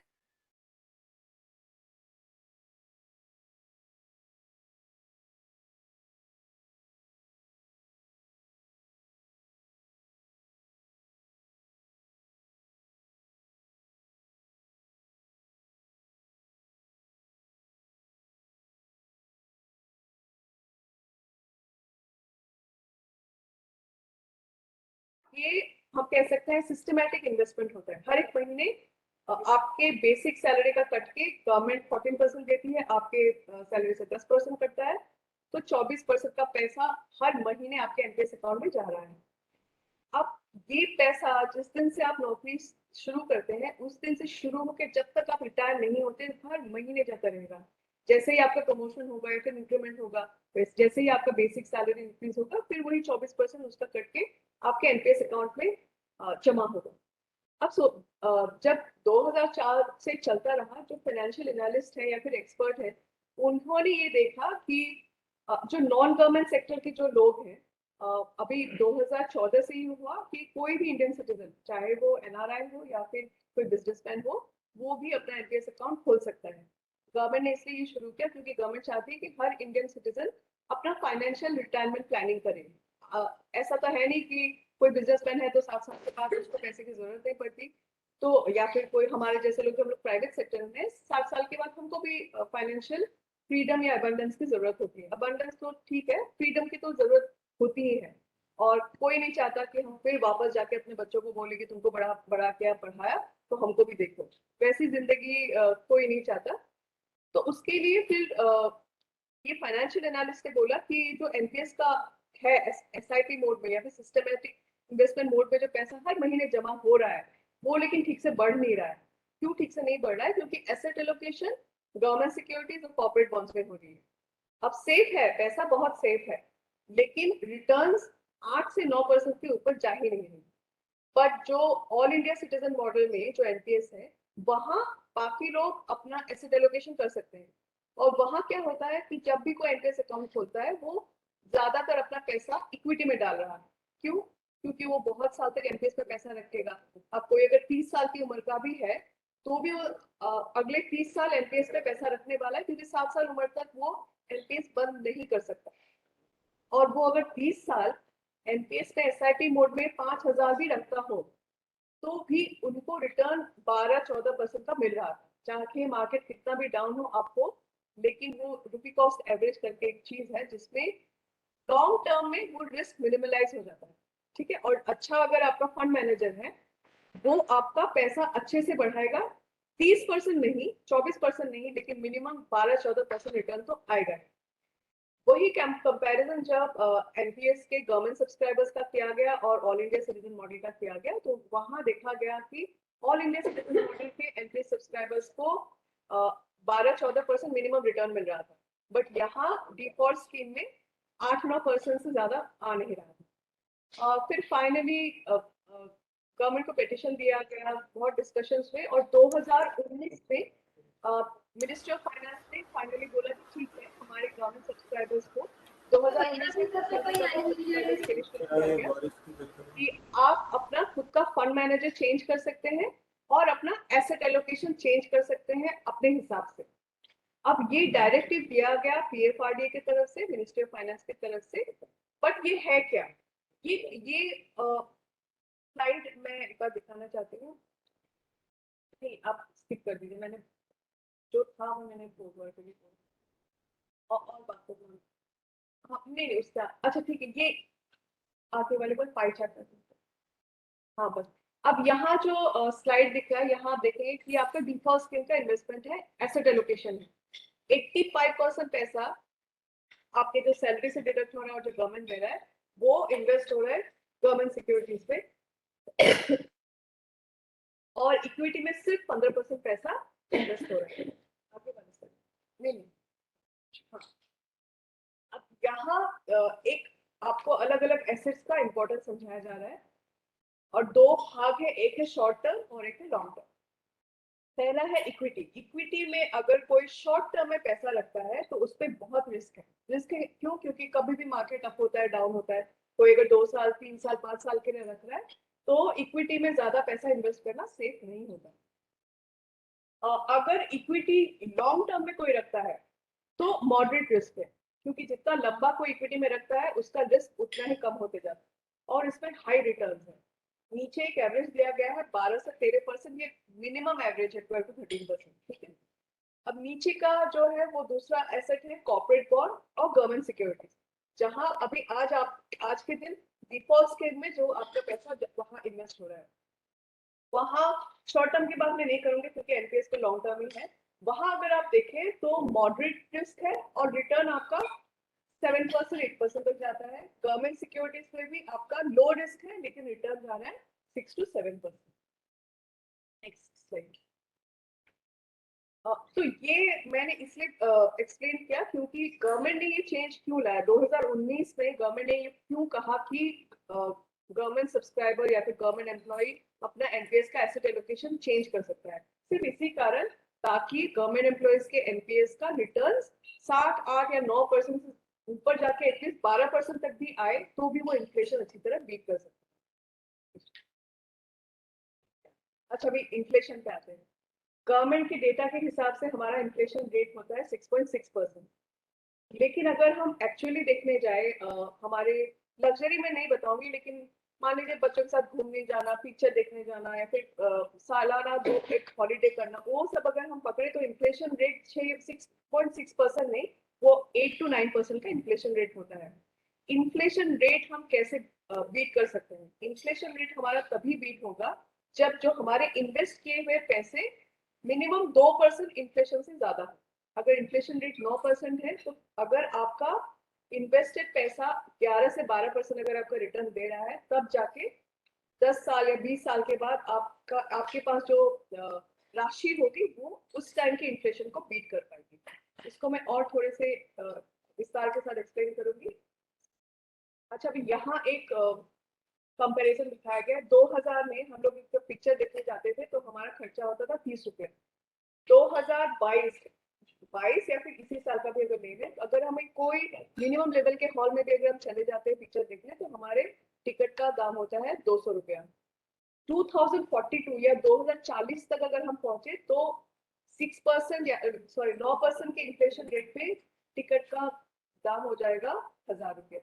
उसी तरह कंपैरिजन दिया गया एलपीजी का या फिर पेट्रोल डीजल का, चावल का और साबुन तक का एक कंपैरिजन दिया गया है। आप एक बार 2-3 सेकंड के लिए अगर स्लाइड करते हो तो आप एक देख सकते हैं, नीचे लिखा हुआ है कि ये इन्फ्लेशन रेट 20 साल का अगर हमको बीट करना है तो हमारे इन्वेस्टमेंट में रिटर्न हमको उससे 2% तो मिनिमम ज्यादा रखने ही होंगे, तभी जाके हम वो 9% का इन्फ्लेशन रेट बीट कर सकते हैं। तो यही डायरेक्टिव था पीएफआरडीए से, जिसके अंतर्गत बताया गया था कि सेंट्रल गवर्नमेंट के जो एनपीएस में है वो अपना एसेट एलोकेशन चेंज कर सकते हैं। अपना एसेट एलोकेशन चेंज करने के लिए उनको अपने फंड मैनेजर का भी चेंज करना होता है। तो अलग अलग फंड मैनेजर है आज के दिन एनपीएस पे, करीबन 10-11 फंड मैनेजर्स हैं। आपको जानकारी रखनी चाहिए कि कौन फंड मैनेजर कितना रिटर्न दे रहा है, क्योंकि एसेट एलोकेशन आप फंड मैनेजर चूज करने के बाद कर सकते हैं। जैसे ही आप चूज करेंगे कि ठीक है ये फंड मैनेजर अच्छा दे रहा है तो उसके बाद आपको पूछा जाएगा कि आप कहाँ अपना पैसा एसेट एलोकेशन कौन सा आप करना चाहते हैं। अब यहाँ एक कंपैरिजन दिया गया है। अच्छा, एनपीएस पे जब हम इन्वेस्ट करते हैं तो वहाँ जो आपका पैसा इन्वेस्ट होता है उसके ऊपर एक आपको रिटर्न मिलता है, ब्याज मिलता है। इन्वेस्टेड पैसा ब्याज पे फिर वो पूरा टोटल होकर उसके ऊपर फिर ब्याज मिलता है, तो एक कंपाउंडिंग रेट में आपका पैसा बढ़ता है, बहुत फास्ट बढ़ता है। उसमें अगर आपका फंड मैनेजर कम रिटर्न दे रहा है, जो हमारे ब्लू कलर में दिखा है, तो आपका पैसा धीरे धीरे बढ़ता है। अगर आपका फंड मैनेजर अच्छा रिटर्न देता है, जो हम यहाँ 11% का दिखा रहे हैं, तो आप देखिएगा दुगना पैसा बढ़ता है। और इसमें कितना फास्ट बढ़ रहा है, जो 8% दे रहा है वो कितना धीरे से आपका पैसा बढ़ा रहा है, जो 11% दे रहा है कितना तेजी से आपका पैसा बढ़ा रहा है, वो एक ग्राफिकली आपको दिखाया गया है। यहाँ एक कंपैरिजन दिया गया है, दो लोग हैं, सेम उम्र है उनकी, दोनों के अभी एनपीएस के अकाउंट में 5 लाख की राशि है, दोनों की उम्र है 35 ईयर्स, और 35 साल की उम्र में दोनों के पास ये ऑप्शन आया है कि आप या तो अपने डिफॉल्ट स्कीम में रहो या फिर आप अच्छा सा अपना फंड मैनेजर चूज करके आप उसमें शिफ्ट करो। तो वो कहाँ कहाँ रहेंगे जब वो 7 साल की उम्र में अपना रिटायरमेंट रीच करने वाले हैं। तो ये जिन्होंने कहा कि नहीं मुझे डिफॉल्ट स्कीम में ही रहना है, तो उनका राशि हुआ 3.4 सीआर। अभी 3.4 सीआर जो होता है, करोड़ जो होता है, वो 3.4 करोड़ का वो 60% लमसम निकाल पाएंगे जब वो रिटायरमेंट मतलब एग्जिट कर जाएंगे अपने जॉब से, फाइनल रिटायर हो जाएंगे। बाकी 40% पैसा का फिर वो उनको पेंशन मिलेगा। उसी तरह इन्होंने जिन्होंने डिसाइड किया कि ठीक है नहीं मुझे इक्विटी में पैसा अपना थोड़ा शिफ्ट करना है, एसेट एलोकेशन इक्विटी में भी डालना है ताकि मुझे अगले 20 साल या फिर 15 साल जो है पैसा मेरा ज्यादा बढ़े, उनका जाके राशि बना 4.46 करोड़। और 4.46 करोड़ हम लोग यहाँ एक रिटर्न पकड़ रहे हैं 11% का, और डिफॉल्ट उनका 9% का रिटर्न पकड़ रहे हैं। तो 11% पे अगर उनका फंड मैनेजर उनको रिटर्न दे रहा था तो वो जाके अपने राशि पकड़ेगा 4.46 सीआर। और वो एक डिफरेंस आप देख रहे हैं कि कहाँ 3.42 और कहाँ 4.46। अब यहाँ मैं धीरे धीरे बताने की कोशिश करूंगी, बहुत इतना कुछ कठिन नहीं है, लेकिन ये हम लोग ऐसे जब देखते तो हमको स्कूल के दिन के मल्टीप्लिकेशन टेबल याद आ जाते हैं। तो अच्छा, अभी यहाँ आप अगर लेफ्ट साइड में देखेंगे तो उम्र बताई गई है, एज बताई गई है। LC 50 अगर आप देखें, LC मतलब लाइफ साइकिल, 50 मतलब, अब ये एसेट एलोकेशन जो बार बार बोल रही हूँ उसमें क्या है कि आपने आज अगर मान लिया कि ठीक है मुझे अपने एनपीएस का एसेट एलोकेशन चेंज करना है, तो मैं क्या करूंगी, तो मैं पहले सोचूंगी कि मुझे ज्यादा पैसा इक्विटी में रखना है कि कम पैसा इक्विटी में रखना है। मान लीजिए मैं सोचती हूँ कि नहीं मैं तो अगले 30 साल तक मैं नौकरी में ही हूँ, एनपीएस तो मेरा चलते रहेगा, तो मैं सोचूंगी कि ठीक है मेरा आधा पैसा इक्विटी में इन्वेस्ट होगा, आधा पैसा गवर्नमेंट सिक्योरिटीज। तो मैं पकड़ूंगी LC 50 का मतलब ही है आधा, और इसको हम लोग मॉडरेट भी बोलते हैं। तो आधा आधा हो जाएगा, आधा पैसा मेरा इक्विटी से रिटर्न लाएगा, आधा पैसा मेरा गवर्नमेंट सिक्योरिटीज में सेफ रहेगा, कम रिटर्न लाए बट सेफ रहेगा। अच्छा ठीक है, जब मान लीजिए मैंने LC 50 ले लिया, पर जैसे ही मैं अपनी 35 साल की उम्र में आऊंगी, 35 नहीं, जैसे ही मैं 36 मेरा बर्थडे आएगा, एनपीएस के अकाउंट में आपका बर्थडे डाला हुआ होता है, ऑटोमेटिकली एनपीएस अकाउंट आपके पैसे धीरे धीरे इक्विटी से शिफ्ट करके कॉर्पोरेट बॉन्ड और गवर्नमेंट सिक्योरिटीज में शिफ्ट करते जाएंगे। क्यों? क्योंकि जैसे ही आपकी उम्र बढ़ती है, गवर्नमेंट नहीं चाहती कि आपका पैसा ज्यादा इक्विटी एक्सपोजर पाए, क्योंकि ऑलरेडी 35 तक आपका पैसा एनपीएस पे इक्विटी का फायदा उठा चुका है। 36 ईयर से धीरे धीरे आपके पैसे इक्विटी से निकल के कॉर्पोरेट बॉन्ड और गवर्नमेंट सिक्योरिटीज के एसेट में शिफ्ट होते जाएंगे। अब यहाँ देखिए 45 ईयर में जब आप पहुंचेंगे, आप देखिए इक्विटी में सिर्फ आपका 30% पैसा इक्विटी में इन्वेस्टेड है, बाकी पैसा कॉर्पोरेट, सी मतलब कॉर्पोरेट, जी मतलब गवर्नमेंट बॉन्ड्स, वहां शिफ्ट हो गया। बाय द टाइम आप अपने 55th ईयर में है, सिर्फ 10% आपका पैसा इक्विटी में इन्वेस्टेड है, बाकी सारा पैसा कॉर्पोरेट बॉन्ड और गवर्नमेंट बॉन्ड में शिफ्ट हो गया। तो आपको इसमें कुछ भी डाउट है तो आप लिख के रखिए, हम लोग लास्ट में जब क्वेश्चन आंसर करेंगे मैं फिर से रिपीट कर दूंगी किसी को अगर जरूरत है। तो ये हो गया LC 50 आधा आधा, आधा इक्विटी आधा कॉर्पोरेट। अच्छा, अभी किसी को लगता है कि नहीं मुझे आधा पैसा इक्विटी में नहीं रखना है, बहुत रिस्क है, तो वो LC 25 लेगी, उसको हम लोग कंजर्वेटिव मोड बोलते हैं। LC 25 मतलब क्या, 25% पैसा इक्विटी में इन्वेस्ट होगा, बाकी 75% पैसा मेरा गवर्नमेंट बॉन्ड्स में इन्वेस्ट होगा। ये आपके डिफॉल्ट से 10% ज्यादा आपको इक्विटी को एक्सपोजर देता है। हम लोग जब भी किसी को फाइनेंशियल एडवाइस देते हैं एनपीएस पे एसेट एलोकेशन का, तो हम जो लोग 45 के अबव होते हैं उनको बोलते हैं कि वो LC 25 में चले जाए, क्योंकि इनकी धनराशि काफी हो चुकी होती है एनपीएस में, तो वो इक्विटी का एक्सपोजर थोड़ा कम रखते तो उनके लिए सेफ। अब तो ये LC 50 LC 25 तो हो गया, और ये हो गया कि आपकी उम्र बढ़ते बढ़ते कैसे ऑटोमेटिकली एनपीएस में आपका एसेट एलोकेशन खुद रेगुलेट होता है, आपको उस पर कुछ नहीं करना होता है। वहां ऑलरेडी इनपुट ऐसा होता है जिसको एल्गोरिथम बोलते हैं, वो खुद अपने आप को कैलकुलेट करके आपका पैसा अलग अलग एसेट्स में डिस्ट्रीब्यूट कर देता है। अब यहाँ एक पहाड़ी दिखाई गई है, ये 3 लोग हैं, एक डिफॉल्ट स्कीम में है, एक आपका LC 25 में लिया हुआ है इन्होंने, एक LC 50 में। तो जिन्होंने डिफॉल्ट में डिसाइड किया रहना, तो वो पहाड़ी के नीचे चाहिए वो ज्यादा बढ़ नहीं पाए। जिन्होंने LC50 लिया वो एकदम पहाड़ी की ऊपर है, उनका बहुत अच्छा राशि धन बना, और जो LC25 में वो बीच में है, फिर भी डिफॉल्ट से काफी ऊपर। ये अलग अलग फंड मैनेजर्स की परफॉर्मेंस है कि ऊपर आप देखेंगे तो मॉडरेट पे फिर मैं फिर से बोलती हूँ, मॉडरेट आपका LC50 है, बीच में। मॉडरेट का मतलब ये होता है बीच में, ना ज्यादा रिस्क ना ज्यादा रिटर्न। तो वहां कौन कितना रिटर्न दे रहा है उसका एक चार्ट दिया गया है। दूसरा नीचे जो आप देखेंगे कंजर्वेटिव इन्वेस्टमेंट लिखा हुआ है। कंजर्वेटिव मतलब LC25, अब नाम में ही है कंजर्वेटिव मतलब बहुत सोच समझ के। तो LC25 में क्या है, 25% पैसा आपका इक्विटी में एलोकेट हो रहा है, बाकी गवर्नमेंट सिक्योरिटीज में। तो और कौन कितने साल में, 5 साल में, 7 साल में किसने कितना रिटर्न दिया है, एक कंपैरिजन दिया गया है। तो बात यही है कि गवर्नमेंट ने आपको एक फैसिलिटी दी है, गवर्नमेंट ने पूरे एनपीएस स्ट्रक्चर में ये चेंज किया है ताकि आप लोग अपना पैसा अच्छे से बढ़ा पाए, मिनिमम रिस्क में लंबे अरसे तक इन्फ्लेशन बीट करके अपना अच्छा एक रिटर्न ला के अपना अच्छा धनराशि बना पाए। तो उसी के लिए ये एनपीएस पे अलग अलग आपके चेंजेस क्या है। So, यहाँ तक मेरा एनपीएस का था डिस्कशन, और कोई कुछ क्वेश्चंस में 10 मिनट और बोल सकते हैं। 10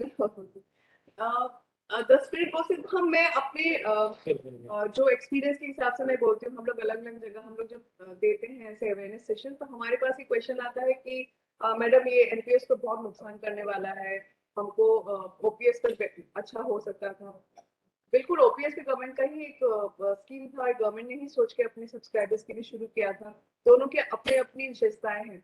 अब आप मुझे एनपीएस का पूछेंगे तो जो कोई भी एकदम 24 साल की उम्र से ही जिसने एनपीएस का गवर्नमेंट एम्प्लॉयमेंट करने एनपीएस खुला है, या फिर 18 साल जो भी 25 साल जिसका भी एनपीएस खुला है, उनको ये सोचना चाहिए कि अभी तक कितना पैसा उनका इन्वेस्ट हुआ है, और ये पैसे पे अगर 8-9% का उनका रिटर्न मिल रहा है, कोई ऐसा फाइनेंशियल प्रोडक्ट नहीं है जो उनको 8-9% का रिटर्न दे रहा हो, जो जिसपे रिस्क कम है। अगर म्यूचुअल फंड में अगर कोई इन्वेस्ट करता है, वहां भी आपको बहुत सोचना पड़ता है कि कौन सा म्यूचुअल फंड में रखूं, कौन रिस्क कम है, कौन रिस्क ज्यादा है। अब एनपीएस में गवर्नमेंट ऑफ इंडिया के मिनिस्ट्री ऑफ फाइनेंस ने आपके फंड मैनेजर्स को बोल के रखा है कि आप हमारे गवर्नमेंट सब्सक्राइबर्स का पैसा जहां मन मर्जी आप नहीं इन्वेस्ट कर सकते, आपको निफ्टी 50 कंपनीज में ही इन्वेस्ट करना है। अब निफ्टी 50 क्या है? निफ्टी 50 वो कंपनियां हैं जो पिछले 10 साल 20 साल में कंसिस्टेंटली और एक ही समांतर रिटर्न देते आ रहे हैं, फिर ब्याज देते आ रहे हैं, ना कि बहुत मतलब 50% रिटर्न या 24% रिटर्न या फिर सडनली 6% रिटर्न। ऐसा नहीं, जो एक बैलेंस तरीके से रिटर्न देते आ रहे हैं। ऐसी कंपनियां हैं, एसबीआई है, हमारी एचडीएफसी है, इंफोसिस है, एक्सिस है, ऐसी सारी कंपनीज है जो निफ्टी 50 में आती है। तो मिनिस्ट्री ऑफ फाइनेंस ने एनपीएस के फंड मैनेजर्स को डायरेक्टिव देके रखा है कि हमारे एनपीएस सब्सक्राइबर्स के जो पैसे हैं निफ्टी 50 कंपनीज में ही इन्वेस्ट होंगे। तो उसके चलते क्या होता है, उसके चलते आपको ये टेंशन नहीं लेना होता है कि मेरा जो एसेट एलोकेशन मैंने अगर इक्विटी में डाला है तो पता नहीं कौन सी कंपनी ऊपर है, कौन सी कंपनी नीचे।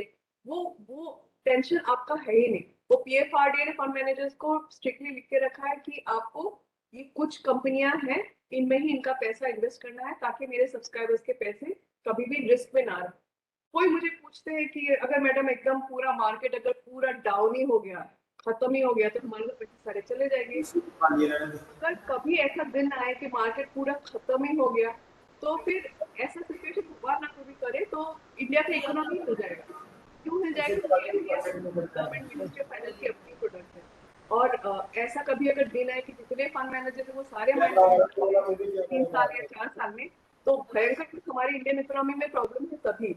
और उसके लिए बहुत बड़े बड़े दिग्गज लोग बैठे हुए हैं ऊपर, वो ऐसा नहीं करेंगे। ऐसा होगा तो उनका भी बहुत नुकसान होने वाला है, ऐसा कुछ नहीं है। और तीसरी क्वेश्चन जो है कि ओपीएस में उसके जो हमारे बेसिक सैलरी है उसके ऊपर आधारित हमको पेंशन मिलेगा, और हमारे बाद में हमारे धर्मपत्नी को या फिर स्पाउस को भी मिलेगा। एनपीएस में जब आप रिटायर होंगे, जो आपका टोटल राशि होगा उसका 40% आपको पेंशन, उससे आपको पेंशन लेना होता है। आपके बाद वही 40% आपके नॉमिनी या फिर आपके स्पाउस या फिर वाइफ या हस्बैंड उनको वापस चला जाता है, जिसपे 1% भी जीएसटी या टैक्स नहीं करते हो। अब वो 40% आप अगर 100 साल तक रहे 100 साल के बाद अगर आपका देहांत हुआ तब भी वो 40% आपके नॉमिनी को वापस मिलता है। एनपीएस से और अलग पेंशन की स्कीम्स हैं कि मुझे जो पेंशन मिल रहा है मेरे बाद मेरे हस्बैंड को भी वो मिले, वो भी एक स्कीम है। मुझे मिला, मेरे हस्बैंड को मिला, फिर मेरे हस्बैंड के बाद फिर वो 40% मेरे हमारे नॉमिनी को वापस मिल जाएगा। तो उस हिसाब से भी अगर देखें तो इतना नुकसान है नहीं। जहाँ की महंगाई की बात है तो महंगाई बीट करने के लिए ही पूरा मैंने प्रेजेंटेशन समझाया कि कैसे हम करें, कैसे एलोकेशन से 12-14% का हम रिटर्न लेके अपना पैसा बढ़ाएं, ताकि जब हम रिटायर तो पैसा इतना बढ़ चुके कि इन्फ्लेशन से 2-3% ऊपर ही रहे। और जो हम लाइफस्टाइल एक मैनेज कर रहे होते हैं 50 साल की उम्र से 60 साल के बाद भी हम वही लाइफस्टाइल करते रहे। ये गारंटीड एनपीएस के बाद जो पेंशन होती है वो गारंटीड रेट पे चलती है। गारंटीड रेट का मतलब क्या है कि मार्केट से कुछ रिलेशन होता नहीं है। जो पेंशन का जो रेट हो आज के दिन में हमारी कंपनी अगर एचडीएफसी का पूछे तो हमारा रेट है 7%। 7% के रेट पे अगर आपको पेंशन मिल रहा है, वही पेंशन अगर आप वही पैसा अगर मान लीजिए गवर्नमेंट बोलते कि ठीक है तो पेंशन मत लो, मैं तुम्हें 40-40% वापस कर रहा हूँ, तो आप वो पैसा अगर एफडी में भी डालते हैं तो एफडी में भी आपको कोई गारंटीड रेट नहीं मिलने वाला है। एफडी में आपको 5 साल में वो रेट चेंज होते रहेगा। बट एनपीएस में जब आप पेंशन लेंगे वो गारंटीड, आप 100 साल 110 साल तक भी अगर जिंदा रहे, वो 7% अगर आपको पेंशन 60% के रेट में मिल रहा है तो मिलते रहेगा, चाहे मार्केट डाउन हो या अप हो। तो ये कुछ कुछ चीजें हैं जो एनपीएस के अच्छी चीजें हैं। नेगेटिव तो बहुत है, और नेगेटिव बहुत कुछ ऐसा होता है कि है नहीं, लेकिन हम लोग सोच लेते हैं वो बहुत है। इतना वो अगर शुरू करो तो फिर रात हो जाएगी। मैं यहाँ पॉजिटिव बातें निकालने आई हूँ, बताने आई हूँ, क्योंकि गवर्नमेंट ने इम्प्लीमेंट किया है। कल परसों को अगर मान लीजिए एलपीएस से ओपीएस अगर इम्प्लीमेंट होता है तब भी आपके सैलरी से डिडक्ट होकर जो पैसा एनपीएस अकाउंट में जमा हो रहा है प्लस रिटर्न या फिर ब्याज, वही आपके जीपीएफ अकाउंट में शिफ्ट होगा। जो गवर्नमेंट आपको कंट्रीब्यूट कर रही है वो गवर्नमेंट अपने फंड में वापस लेंगे। तो आशा करती हूँ जो आपके दिमाग में क्वेश्चन आ रहे हैं मैं जितना हो सके अपनी तरफ से आंसर कर पाई, उत्तर दे पाई। थैंक यू मिसेस अनिंदिता जी। क्योंकि अब ये क्वेश्चन आंसर का सेशन है, और तो जितने भी हमारे रीजनल कावा स्टेशन पूरे देश से जुड़े हुए हैं, मैं उससे आग्रह करना चाहूंगा कि जो भी हमारा विषय है उससे जुड़े हुए कोई सवाल हो तो हमारे स्पीकर से पूछें। मैं पहला सवाल मैं खुद करना चाहता हूं, एक कॉमन सवाल, क्योंकि हमारा विषय है आज का वेल्थ मैनेजमेंट इन्वेस्टमेंट अपॉर्चुनिटीज। और जैसा आपको पता है कि इस प्रोग्राम को आज के डेट में हमारे सारे सीआरपीएफ के जवान, उनकी फैमिलीज वो इस प्रोग्राम को देख रही हैं, देख रहे हैं। तो अभी आपने इक्विटीज और उसके संदर्भ में बहुत सारी चीजें बताई, इन्फ्लेशन के संदर्भ में बताई, लेकिन फिर भी मैं आपसे रिक्वेस्ट ये करना चाहूंगा कि आज एक परसेंटेज के हिसाब से क्या मुझे बता पाएंगे कि अगर एक बंदे की कोई भी एक फिक्स सैलरी मान लीजिए 25,000, 30,000, 35,000, जैसे लोग बोलते हैं कि इन्वेस्टमेंट जो है वो एक कॉमन एक लैंग्वेज में बोलते हैं कि सारे एग्स को एक हम टोकरी पे नहीं रख सकते, इन्वेस्टमेंट के लिए अलग अलग करना चाहिए।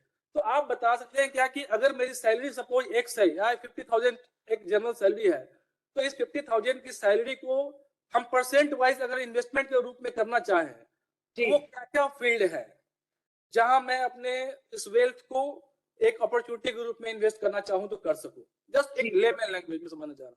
लेमन लैंग्वेज में अगर मैं बताऊं तो अगर मेरे पास 50,000 की मेरी अगर सैलरी है तो मान लीजिए मेरे घर के खर्चे वगैरह में मैं 50% उसका अलग रखती हूँ, और 50% मुझे 50% भी नहीं, आप 60-40 पकड़ लीजिए। 60% तो हमारा खर्चा चला जाता है ईएमआई में या फिर खुद के खर्चे में या फिर जो भी हो, तो 40% हम लोग कोशिश होनी चाहिए कि 40% मैं इन्वेस्टमेंट के लिए अलग रखूं। अब वो 40% में से मैक्सिमम पैसा आपको ऐसे जगह में रखना चाहिए जहां रिस्क कम है, तो उसके हिसाब से आप या तो फिर फिक्स डिपॉजिट कर लीजिए। फिक्स डिपॉजिट आजकल मंथली इंस्टॉलमेंट में फिक्स डिपॉजिट बहुत सारे बैंक दे रहे होते हैं, और उसके बाकी के पैसे आप कुछ एसआईपी मोड में म्यूचुअल फंड में रखें, इसीलिए क्योंकि म्यूचुअल, अच्छा और दूसरी बात है कि जब आप म्यूचुअल फंड रखें तो ये कभी नहीं सोचें कि जरूरत पड़ने पे मैं वहां से पैसे निकाल लूंगा। म्यूचुअल फंड में अगर आप 10 साल से नीचे का पैसा इन्वेस्ट करते हैं तो वो आपको ज्यादा ब्याज देगी नहीं। तो फिक्स डिपॉजिट में आप पैसा रखें इमरजेंसी के लिए, वहां आपको 6%, 5.5% का रिटर्न मिल रहा होता है। कल परसों कुछ इमरजेंसी है तो वहां से आप पैसे निकाल रहे हैं। दूसरा, एसआईपी मोड में म्यूचुअल फंड में अगर आप रखते हैं तो उसको आप भूल जाइए, 10 साल तक मैं वो कुछ टच नहीं करने वाला हूँ, क्योंकि उसमें फिर आपको ब्याज उतना ही मिलेगा जितने साल आप रखेंगे। मिनिमम 10-12% आपको ब्याज मिलेगा ही, और 10-12% ब्याज बहुत अच्छा होता है। बाकी थोड़ा पैसा आपको ऐसी जगह पे रखना चाहिए जहां से आपको अपना इंश्योरेंस हो रहा हो, और अपना लाइफ इंश्योरेंस हो रहा हो, अपना पर्सनल इंश्योरेंस हो रहा हो। लाइफ इंश्योरेंस मतलब आपके बाद आपकी फैमिली को कुछ प्रॉब्लम नहीं हो तो उसका आपने इंतजाम करके रखा हो। और पर्सनल इंश्योरेंस जो आपने एसेट्स लिए हुए अपनी जिंदगी में, घर लिया हुआ है, गाड़ी ली हुई है, उसका इंश्योरेंस, तो वो उस पर कवर हो जाता है। और बाकी उसी हिसाब से ये 3 चीजें थोड़ी इंपॉर्टेंट होते हैं कि इमरजेंसी के लिए पैसा कहीं इन्वेस्ट करना, थोड़ा ऐसा पैसा जो मैं अपने लिए लॉन्ग टर्म में रखूंगा लेकिन वो मैं इमरजेंसी में यूज नहीं करूंगा, और तीसरा ऐसा पैसा जो मेरे प्रोटेक्शन के लिए है, लाइफ इंश्योरेंस हो गया, पर्सनल इंश्योरेंस हो गया। जी। और मैम एक क्वेश्चन और साथ ही कि मैं एक ऐड कर ज्यादातर सकता महिलाएं हूँ। को एक अच्छे इन्वेस्टमेंट ग्रुप में देखना चाहती हैं, ज्यादातर महिलाएं जो है हमारे, तो क्या गोल्ड एक अच्छी इन्वेस्टमेंट के रूप में, अपॉर्चुनिटी के रूप में देखी जा सकती है, या अगर करना है तो हमें एक कितना पार्ट हमारे सैलरी का हमको गोल्ड जैसे चीजों में जो ऐसी मूल्यवान धातु है उसमें किया जाना चाहिए? सर इसमें मैं कुछ कहना चाहूँगा। जनरली क्या होता है वेल्थ मैनेजमेंट में, जितना भी आपका ग्रॉस इनकम है, ग्रॉस इनकम का 30% एटलीस्ट 30% इन्वेस्ट करना है। वो जो 30% है अभी हम उसको भी ब्रेक करते हैं। जो 30%, जैसे आपने कहा कि 50,000 का 30% आपका 15,000 हो जाता है। वो 15,000 में आपको उसमें उसको 3-4 भाग करना है, जिसमें से एक भाग आपको गोल्ड में इन्वेस्ट कर सकते हैं। लेकिन इसमें क्या है कि जैसे गोल्ड जो हम लोग घर में खरीदते हैं, वो बहुत इमोशनल अटैचमेंट होता है। इसके लिए वो सिर्फ शादी ब्याह में ही खरीदना चाहिए। बाकी जो इन्वेस्टमेंट पर्पस में अभी ई गोल्ड है, EFT गोल्ड है, आप वो खरीद सकते हैं। और वो जो 30% रह गया उसका आप 20% तक आप गोल्ड में इन्वेस्ट कर सकते हैं। फिर उसके बाद आपका, जैसे मैडम ने कहा, 30 से 40%, जो आपका 30% का 30 से 40% आप फिक्स डिपॉजिट जो आपका इजीली अवेलेबल रहे उसमें इन्वेस्ट करना है। और बाकी का जो 30% है वो मेरे हिसाब से वो म्यूचुअल फंड में इन्वेस्ट करना चाहिए, जो आपका लॉन्ग टर्म 5 इयर्स प्लस में करना चाहिए। इससे क्या रहता है कि आपका अगर बीच में कहीं इमरजेंसी हो गया तो आप फट से बैंक में जाके भी निकाल सकते हो। और जो गोल्ड इंस्टेंट, मतलब फिजिकल गोल्ड ना खरीद के आप ई गोल्ड में इन्वेस्ट कर सकते हैं। EFT गोल्ड है, वो आप खरीद सकते हैं। या अभी म्यूचुअल फंड में भी फंड में गोल्ड में है, उसमें भी इन्वेस्ट कर सकते हैं। तो वो आपका ब्रेकअप वो होना चाहिए। ओके, और कुछ सवाल हमारे रीजनल कावा स्टेशन जो भी कुछ पूछना चाहे पूछ सकते हैं। एनी रीजनल कावा station, any question? Sir GC Chandauli sir.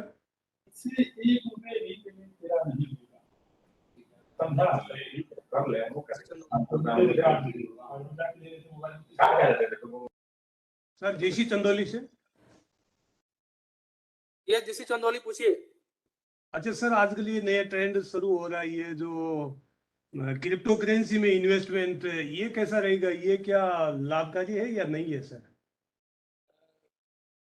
Sir अभी मैं अपने हिसाब से बता सकता हूँ। Crypto currency, basically crypto currency क्या है कि जैसे हम लोग 10 आदमी बैठे और हम लोग ने ये पेपर को बोल दिया कि ये 10 रुपए है। 10 आदमी ने बोल दिया कि ये 10 रुपए है, तो क्रिप्टो करेंसी वैसे ही है।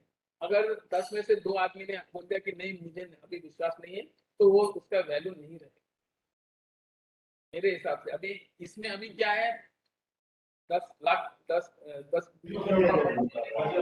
करोड़ आदमी ने बोल दिया कि ये 10 रुपए है, तो उसका वैल्यू अभी 10 रुपए है या 25,000 रुपए है, जो भी है इसका वैल्यू 25,000। वो सब 25, सपोज जैसे 2 लाख आदमी, 2 करोड़ आदमी ने दुनिया भर में कह दिया कि इसका वैल्यू 25,000 है। तो कल के डेट में वो सब आदमी इसको वैल्यू देंगे नहीं देंगे, वो उस टाइम का। इसके लिए अभी क्रिप्टो करेंसी बहुत रिस्की ये है, ये हवा की बातें हैं। तो मेरे हिसाब से अभी क्रिप्टो करेंसी में इन्वेस्ट नहीं।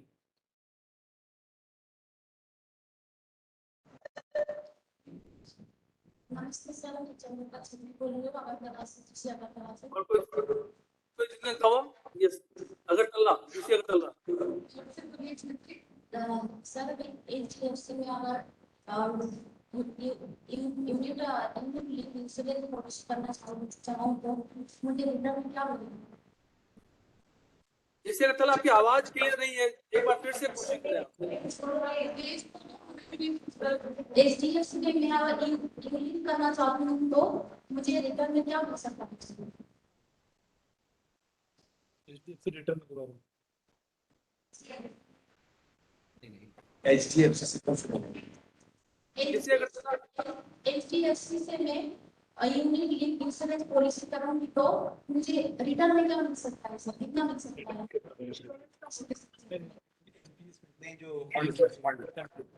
मैडम HDFC का आप अगर पिछले 7 साल का अगर रिटर्न एवरेज देखें तो हमारा रिटर्न आपका 12 से 14% तक का है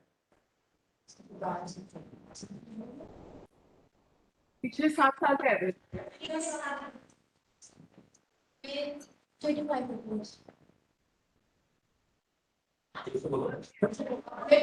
years. Sorry 25 years. 25 years का रिटर्न।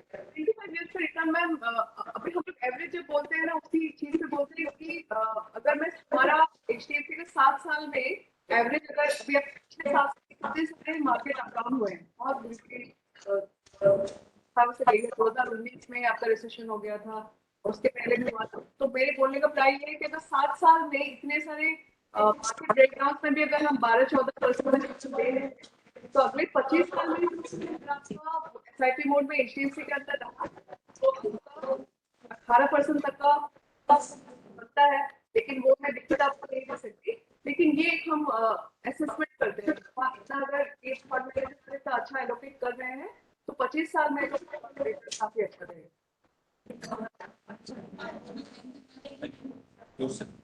Thank you ma'am. मैं इसमें एक चीज जोड़ना चाहूँगा। Good evening ma'am. जब आप म्यूचुअल फंड में या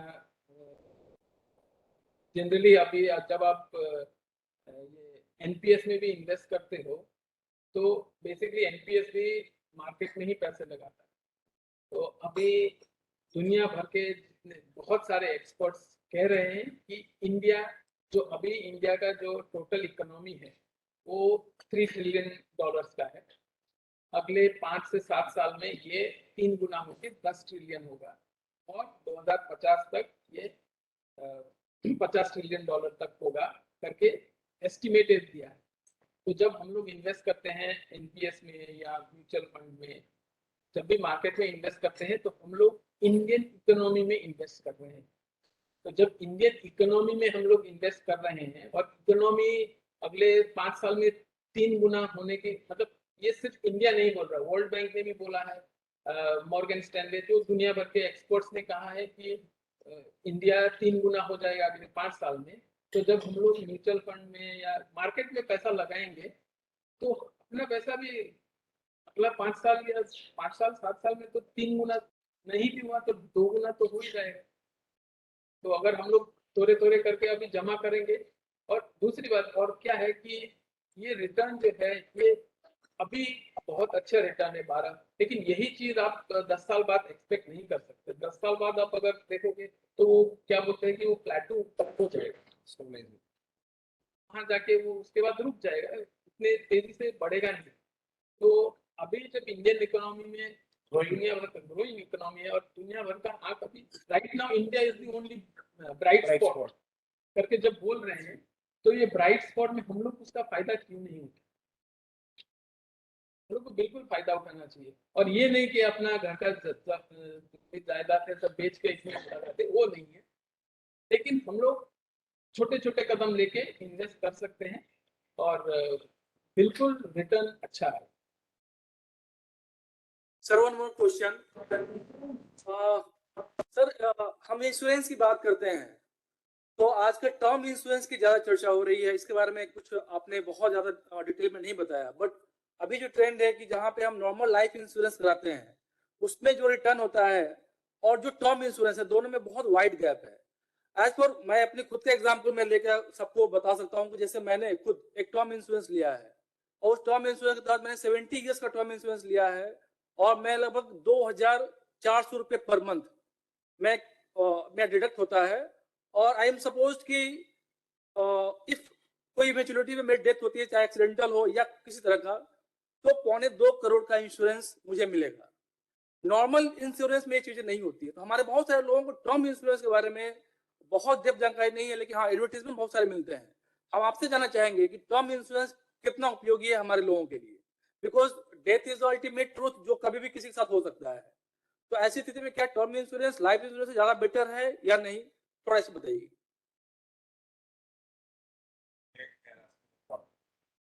सर देखिए, जो जनरल जो ट्रेडिशनल प्लान बोलते हैं, ट्रेडिशनल जो जिसमें हम लोग को जैसे मनी बैक हो गया, एंडाउमेंट पॉलिसी हो गया, उसमें क्या होता है जो हम लोग पैसा इंश्योरेंस में रखते हैं वो हम लोग को at the end of the term, अगर हम लोग ने 20 साल 25 साल जो किया है वो पैसा जो हम लोग ने इन्वेस्ट किया with the nominal rate of 5 to 6% हम लोग को वापस मिल जाता है।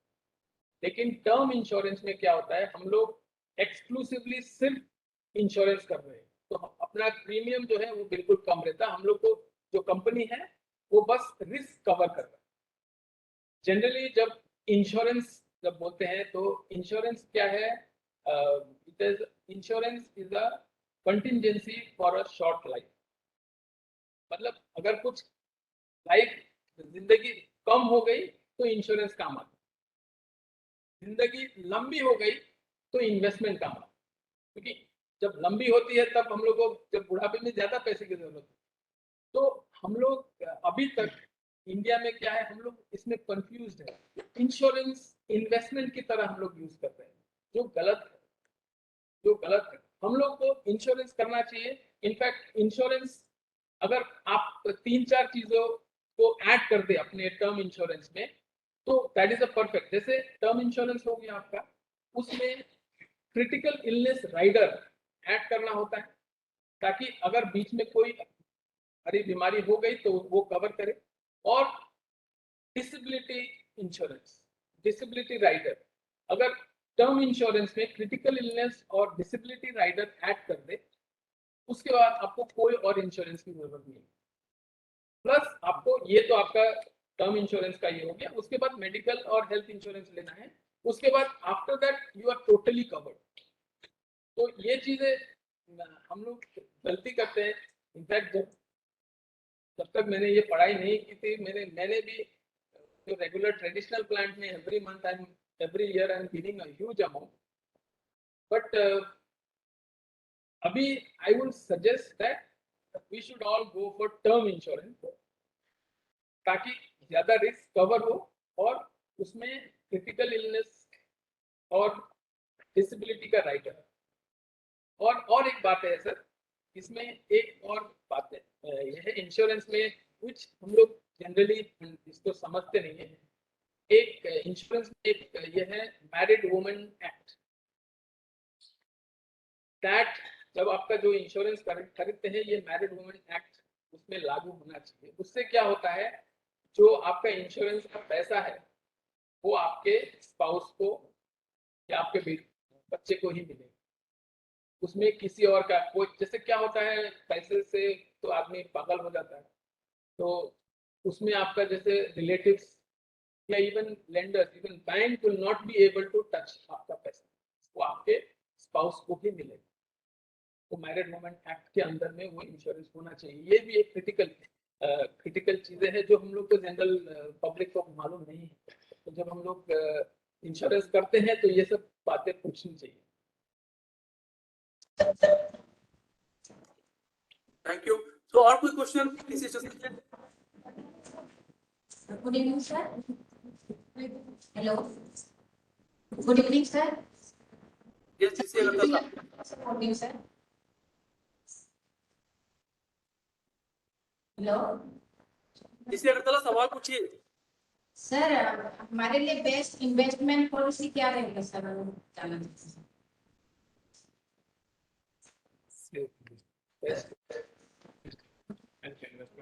बेस्ट इन्वेस्टमेंट पॉलिसी क्या होगा सर? बेस्ट इन्वेस्टमेंट मैंने जैसे बोला, आपका अगर आप 10,000 इन्वेस्ट करना चाहते हो, 2,000 आप गोल्ड खरीदो, 4,000 का एफडी करो और बाकी 4,000 आप म्यूचुअल फंड करो। बढ़िया सा प्लान, बेस्ट इन्वेस्टमेंट एसआईपी में।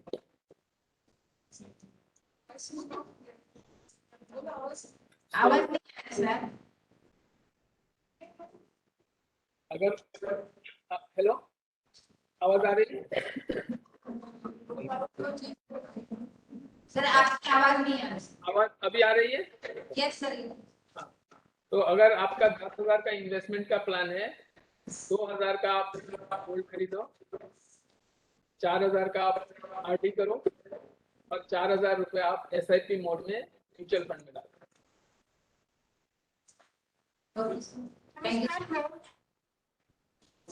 सर मैं पूछना चाहती हूँ, ईटीएफ अगर ईटीएफ में इन्वेस्ट करें तो क्या सेफ है? कौन से सर? शिवपुरी? हाँ sir, CIT Shivpuri. CIT Shivpuri, आप अपना क्वेश्चन एक बार रिपीट करें please. India Nifty hello hello CIT Shivpuri, आपका क्वेश्चन अभी नहीं आया, क्वेश्चन आप कीजिए प्लीज। सर मैं निफ्टी ईटीएफ फ्रॉम इंडिया क्या सेफ है ये? निफ्टी 50 सेफ इसलिए है मैडम क्योंकि निफ्टी 50 के अंदर का जो कंपनी आती है वो पिछले 10 साल या 20 साल में सेफ रिटर्न दिए हुए कंपनीज हैं, तो डेफिनेटली वो सेफ कंपनीज ही है। सर अभी तो नेगेटिव में चल रहा है रिटर्न। अभी नेगेटिव में चल रहा है। अच्छा, इक्विटी में एक चीज होता है कि आज के दिन में कोई एक शेयर आपका 25% भी रिटर्न दे सकता है, या फिर एक हफ्ते में दे सकता है, लेकिन हम यहाँ लॉन्ग टर्म की बात कर रहे हैं। तो लॉन्ग टर्म में जो निफ्टी 50 कंपनीज है, लॉन्ग टर्म में इन्होंने स्टेडी रिटर्न या फिर हम लोग स्टेबल रिटर्न दिया है, एक ही करवाने पर रिटर्न दिया है, बहुत ज्यादा बहुत कम नहीं। और इक्विटी में क्या होता है मैडम कि अगर नेगेटिव दे रहा है, जैसे कि 2019 में भी निफ्टी 50 कंपनी ने नेगेटिव दिया था, लेकिन उन्होंने लॉन्ग टर्म में वो एवरेज आउट करके वो नेगेटिव जो था उसको एवरेज आउट करके नॉर्मलाइज कर दिया है। नॉर्मलाइज उनका जो रेट है मतलब कंसिस्टेंट 10% 11% का रेट है, उस हिसाब से ये सेफ है। आज अगर आपके हाथ में 1 लाख रुपए आ गया और आप निफ्टी 50 कंपनी में डाल के सोच रहे कि अगले महीने में उसका कुछ मुनाफा कर लूं, तो वो रिस्की है। अगले महीने निफ्टी 50 कंपनी कितना क्या देंगे उसका कोई गारंटी नहीं है, लेकिन वही 1 लाख रुपया अगर आप एसआईपी मोड में अगले 10 साल तक रखें तो वो आपको फिक्स डिपॉजिट या किसी और फाइनेंशियल इंस्ट्रूमेंट से ज्यादा ही रिटर्न देगी। उस हिसाब से Nifty 50 company safe. Thank you ma'am.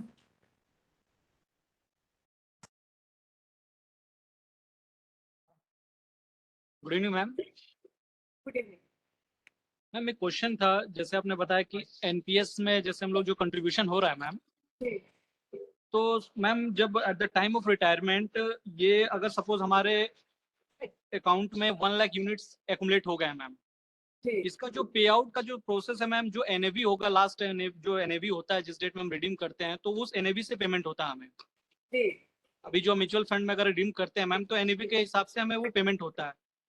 अगर रिटायरमेंट के टाइम पे हम गए मैम और अगर मेरे प्रोसेस में लेट होगा, तो अगर एनएवी 2-3 रुपए भी कम होता है, तो अगर मेरा 1 लाख का यूनिट्स है और अगर 100 उस समय एनएवी रहेगा, तो सपोज मुझे 1 करोड़ मिलने चाहिए, लेकिन अगर वो प्रोसेस होने में टाइम लगा तो मुझे अगर 3-4 रुपए भी एनएवी कम हो, तो उस समय 4-5 लाख रुपए का डिफरेंस हो जाएगा। तो इसका पे आउट का क्या प्रोसेस, या मैं जिस डेट में जाऊंगा उसी डेट में पेमेंट होगा? सपोज मेरे साथ में जो रिटायरमेंट जा रहे हैं, अगर उनका पे आउट मेरे से पहले हुआ और उस समय एनएवी अगर 101 रहा, तो उन्हें ज्यादा पेमेंट मिलेगा। अगर मेरा प्रोसेस एक महीने के बाद होता है किसी कारण से, और उस समय अगर एनएवी 94 है, तो मुझे 7 लाख का लॉस हो जाएगा। तो इसका पे आउट का क्या प्रोसेस है मैम? नहीं, आप एकदम बिल्कुल सही बोल रहे हैं, आपको पूरी जानकारी है। अब इस पे क्या होता है कि अभी इसी साल का अगर हम बात कर ले, इस साल में मार्केट बहुत बुरे टाइम से गया है। तो उस टाइम पे जब रिटायरिंग जो आते हैं, तो जनरली जो डीडीओज होते हैं या फिर हमसे भी कोई अगर पूछता है तो हम उनको रुकने को बोलते हैं कि अभी आप रुक जाओ। आप लोग का एक एग्जिट प्रोसेस होता है, जब आप रिटायर होंगे तो आपको एक एग्जिट प्रोसेस करना होता है, अपने सारे डॉक्यूमेंट्स आपको डीडीओ को देने होते हैं, और डीडीओ एनएसडीएल की वेबसाइट में जाके वो एग्जिट प्रोसेस ऑनलाइन करता है। जब तक वो एग्जिट करेगा नहीं तब तक आपका एमपीएस अकाउंट चलते रहेगा। अगर मान लीजिए आप जब रिटायर हो रहे हैं तब ऐसा मार्केट में फ्लक्चुएशन हो रहा है, तो हम सजेस्ट करेंगे कि आप 1-2 महीने रुक जाए। जैसे ही आपको दिखे, और न्यूज में तो आते ही रहते कि इतना सेंसेक्स में उतार होने वाला है, चढ़ाव होने वाला है, जो भी हो उसी हिसाब से आप 1-2 महीने रुक जाइएगा। जब लगे मार्केट स्टेबल है तब जाके अपने डीडीओ को बोलेगा कि मेरा एग्जिट अभी कराइए। जैसे ही डीडीओ आपका डॉक्यूमेंट्स डाल के लॉगिन करता है आपके एग्जिट के लिए, ठीक 3 दिन के बाद एनएसडीएल आपके पैसे का 60% आपके अकाउंट में ऑटोमेटिकली डाल देता है। तो मैं यही सजेस्ट करूंगी कि अगर आपके रिटायरमेंट के टाइम ऐसा कोई सिचुएशन आए तो आप 1-2 महीने रुक जाइए। जब आपको लगे कि मार्केट स्टेबल हो रहा है और आपके पैसे कोई लॉस में नहीं जा रहे हैं, तभी जाके आप डीडीओ से बात करके एग्जिट कराने की बात करेगा। क्योंकि जैसे ही वो एग्जिट का बटन दबाएंगे ऑनलाइन में, इमीडिएटली वो फ्रीज हो जाता है और फिर एनएसडीएल के पास चला जाता है। तो ऐसा नहीं कि आज आप मार्केट स्टेबल है कल खराब हो गया तो आपके पैसे से लॉस होगा, नहीं। जैसे ही वो एग्जिट का बटन दबाएंगे आपका अकाउंट फ्रीज हो जाएगा, और उसी के एनएलए के हिसाब से ही एनएसडीएल आपके 60% आपके अकाउंट में डालेगा। Okay, thank you ma'am. समय की पाबंदी के कारण इसके ज्यादा सवाल हम नहीं ले सकते हैं। घबराइए मत सर, आप इतना घबराइए मत। आपका ऐसा भी हो सकता है कि आपके साथी ने जब ये किया उसका एनएवी 100 रुपए हो और आप जब एग्जिट करें आपका 107 रुपए हो, ये भी हो सकता है। तो वो फ्यूचर की बात है, उसके लिए आप इतना मत घबराइए। नहीं सर, उस समय एक्चुअली चूंकि अगर हम 30 साल इन्वेस्टमेंट कर रहे हैं तो हमारा यूनिट्स जो है वो काफी ज्यादा एक्यूमुलेट हो जाएगा सर। सपोज अगर 2 लाख यूनिट्स अगर एक्यूमुलेट होता है, अगर 1 रुपया का भी फ्लक्चुएशन हुआ सर तो हमें 2 लाख का नुकसान हो जाएगा, या 2 रुपया बढ़ता है तो हमें 4 लाख का फायदा हो जाएगा। इसीलिए मार्केट में जब भी आप ये करते हैं, क्या एडवाइस करते हैं हम लोग कि आप अपना जितना भी, अगर जैसे जितना भी फंड हो एक साथ निकालना भी नहीं है, एक साथ डालना भी नहीं। सर एक्चुअली ये एनपीएस तो हम अपने से करते नहीं है, तो मैंडेटरी है सर। हाँ नहीं, एनपीएस में लेकिन क्या होगा ना, जब आप 60 साल की उम्र तक पहुंच जाएंगे आपकी टोटल राशि का 10% ही आपका इक्विटी में रहेगा, 90% तो आपका वैसे गवर्नमेंट सिक्योरिटीज बनेगा। तो मार्केट अगर फ्लक्चुएट होता भी है तो आपको इतना हैम्पर नहीं करेगा। लेकिन फिर भी आपको अगर 2000 का भी नुकसान हो रहा है या फिर 10,000 का भी नुकसान हो रहा है तो आप 1-2 महीने रुक जाइएगा। मेरा सजेशन वही है कि गवर्नमेंट सिक्योरिटीज कॉर्पोरेट बॉन्ड्स में इतना मार्केट फ्लक्चुएशन का हैम्पर होता नहीं है। आज के दिन में है, आज के मार्केट में आप अगर देखें कि आपके डिफॉल्ट स्कीम में भी रिटर्न्स माइनस में जा रहे हैं क्योंकि मार्केट थोड़ा खराब है।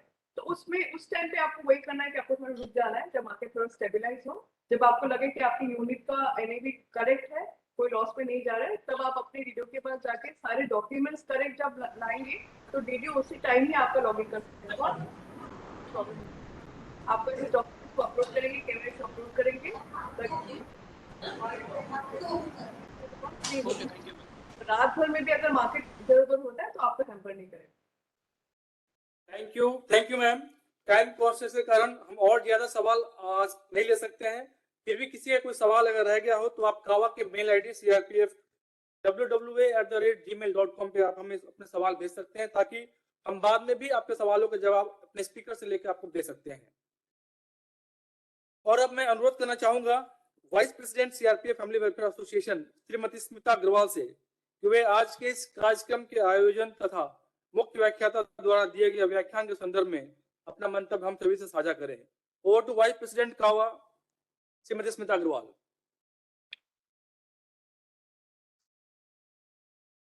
थैंक यू युवराज।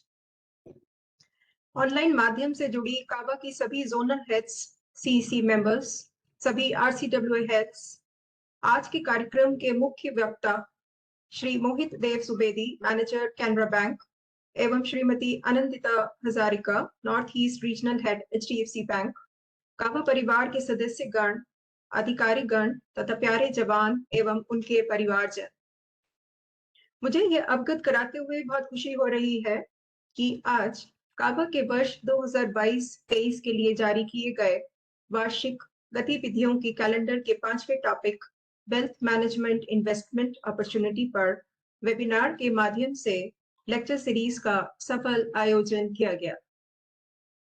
आज के लेक्चर सीरीज के विषय पर सभी रीजनल CWAs द्वारा आयोजित किए गए प्रोग्राम्स को पावर पॉइंट प्रेजेंटेशन के माध्यम से दिखाया गया, जो वास्तव में सराहनीय है। हम आशा करते हैं कि भविष्य में भी आप अपने स्तर पर इस प्रकार के कार्यक्रमों का आयोजन इसी उत्साह के साथ कराते रहेंगे। आज के कार्यक्रम में वेल्थ मैनेजमेंट इन्वेस्टमेंट अपॉर्चुनिटी विषय पर विस्तृत जानकारी देने के लिए श्री मोहित जी एवं श्रीमती अनिंदिता जी को बहुत बहुत धन्यवाद। इन्होंने बहुत ही सार्थक व्याख्यान प्रस्तुत किया है और मैं उम्मीद करती हूँ कि इनके व्याख्यान से वेल्थ मैनेजमेंट जैसे विषय पर हमारे CRPF के जवानों के साथ साथ उनके परिवारों का भी ज्ञान वर्धन तथा मार्गदर्शन हुआ होगा।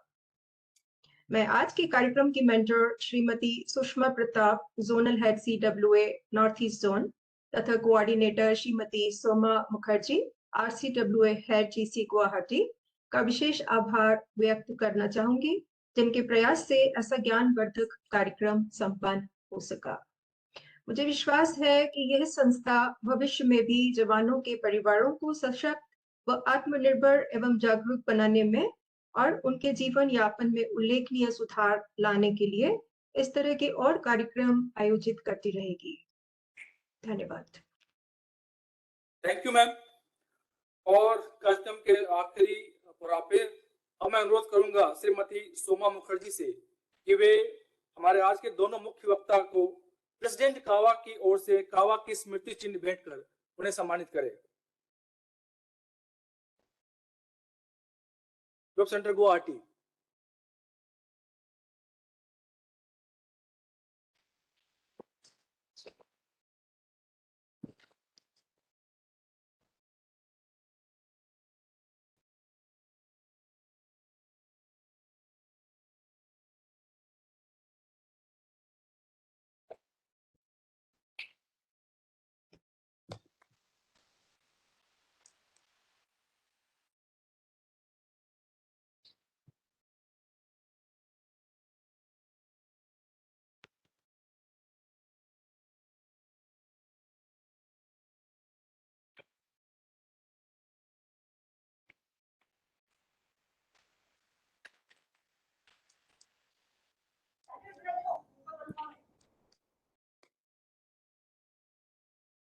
साथ ही मैं अनुरोध करना चाहूंगा DIG ग्रुप सेंटर गुवाहाटी से कि वे महानिदेशालय CRPF की तरफ से दोनों मुख्य वक्ता को भेंट देकर सम्मानित करें। Shri Manas Ranjan, DIG group centre Guwahati.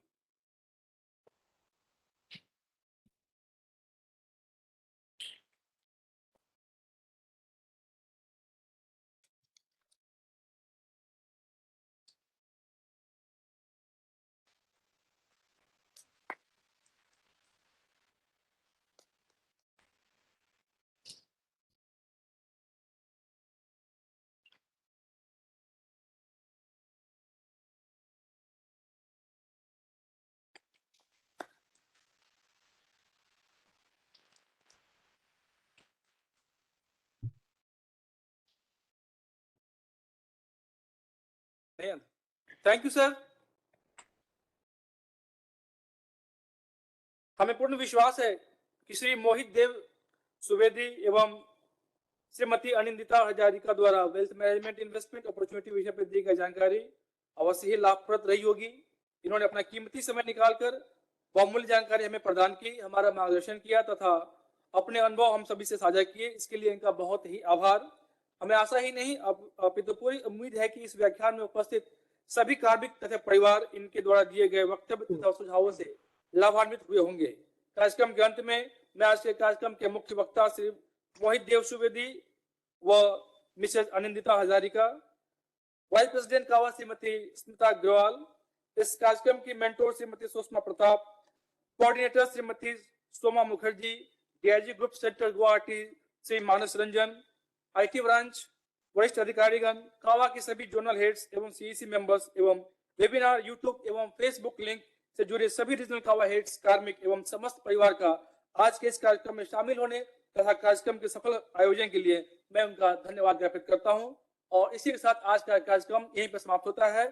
Thank you so much. धन्यवाद। Thank you.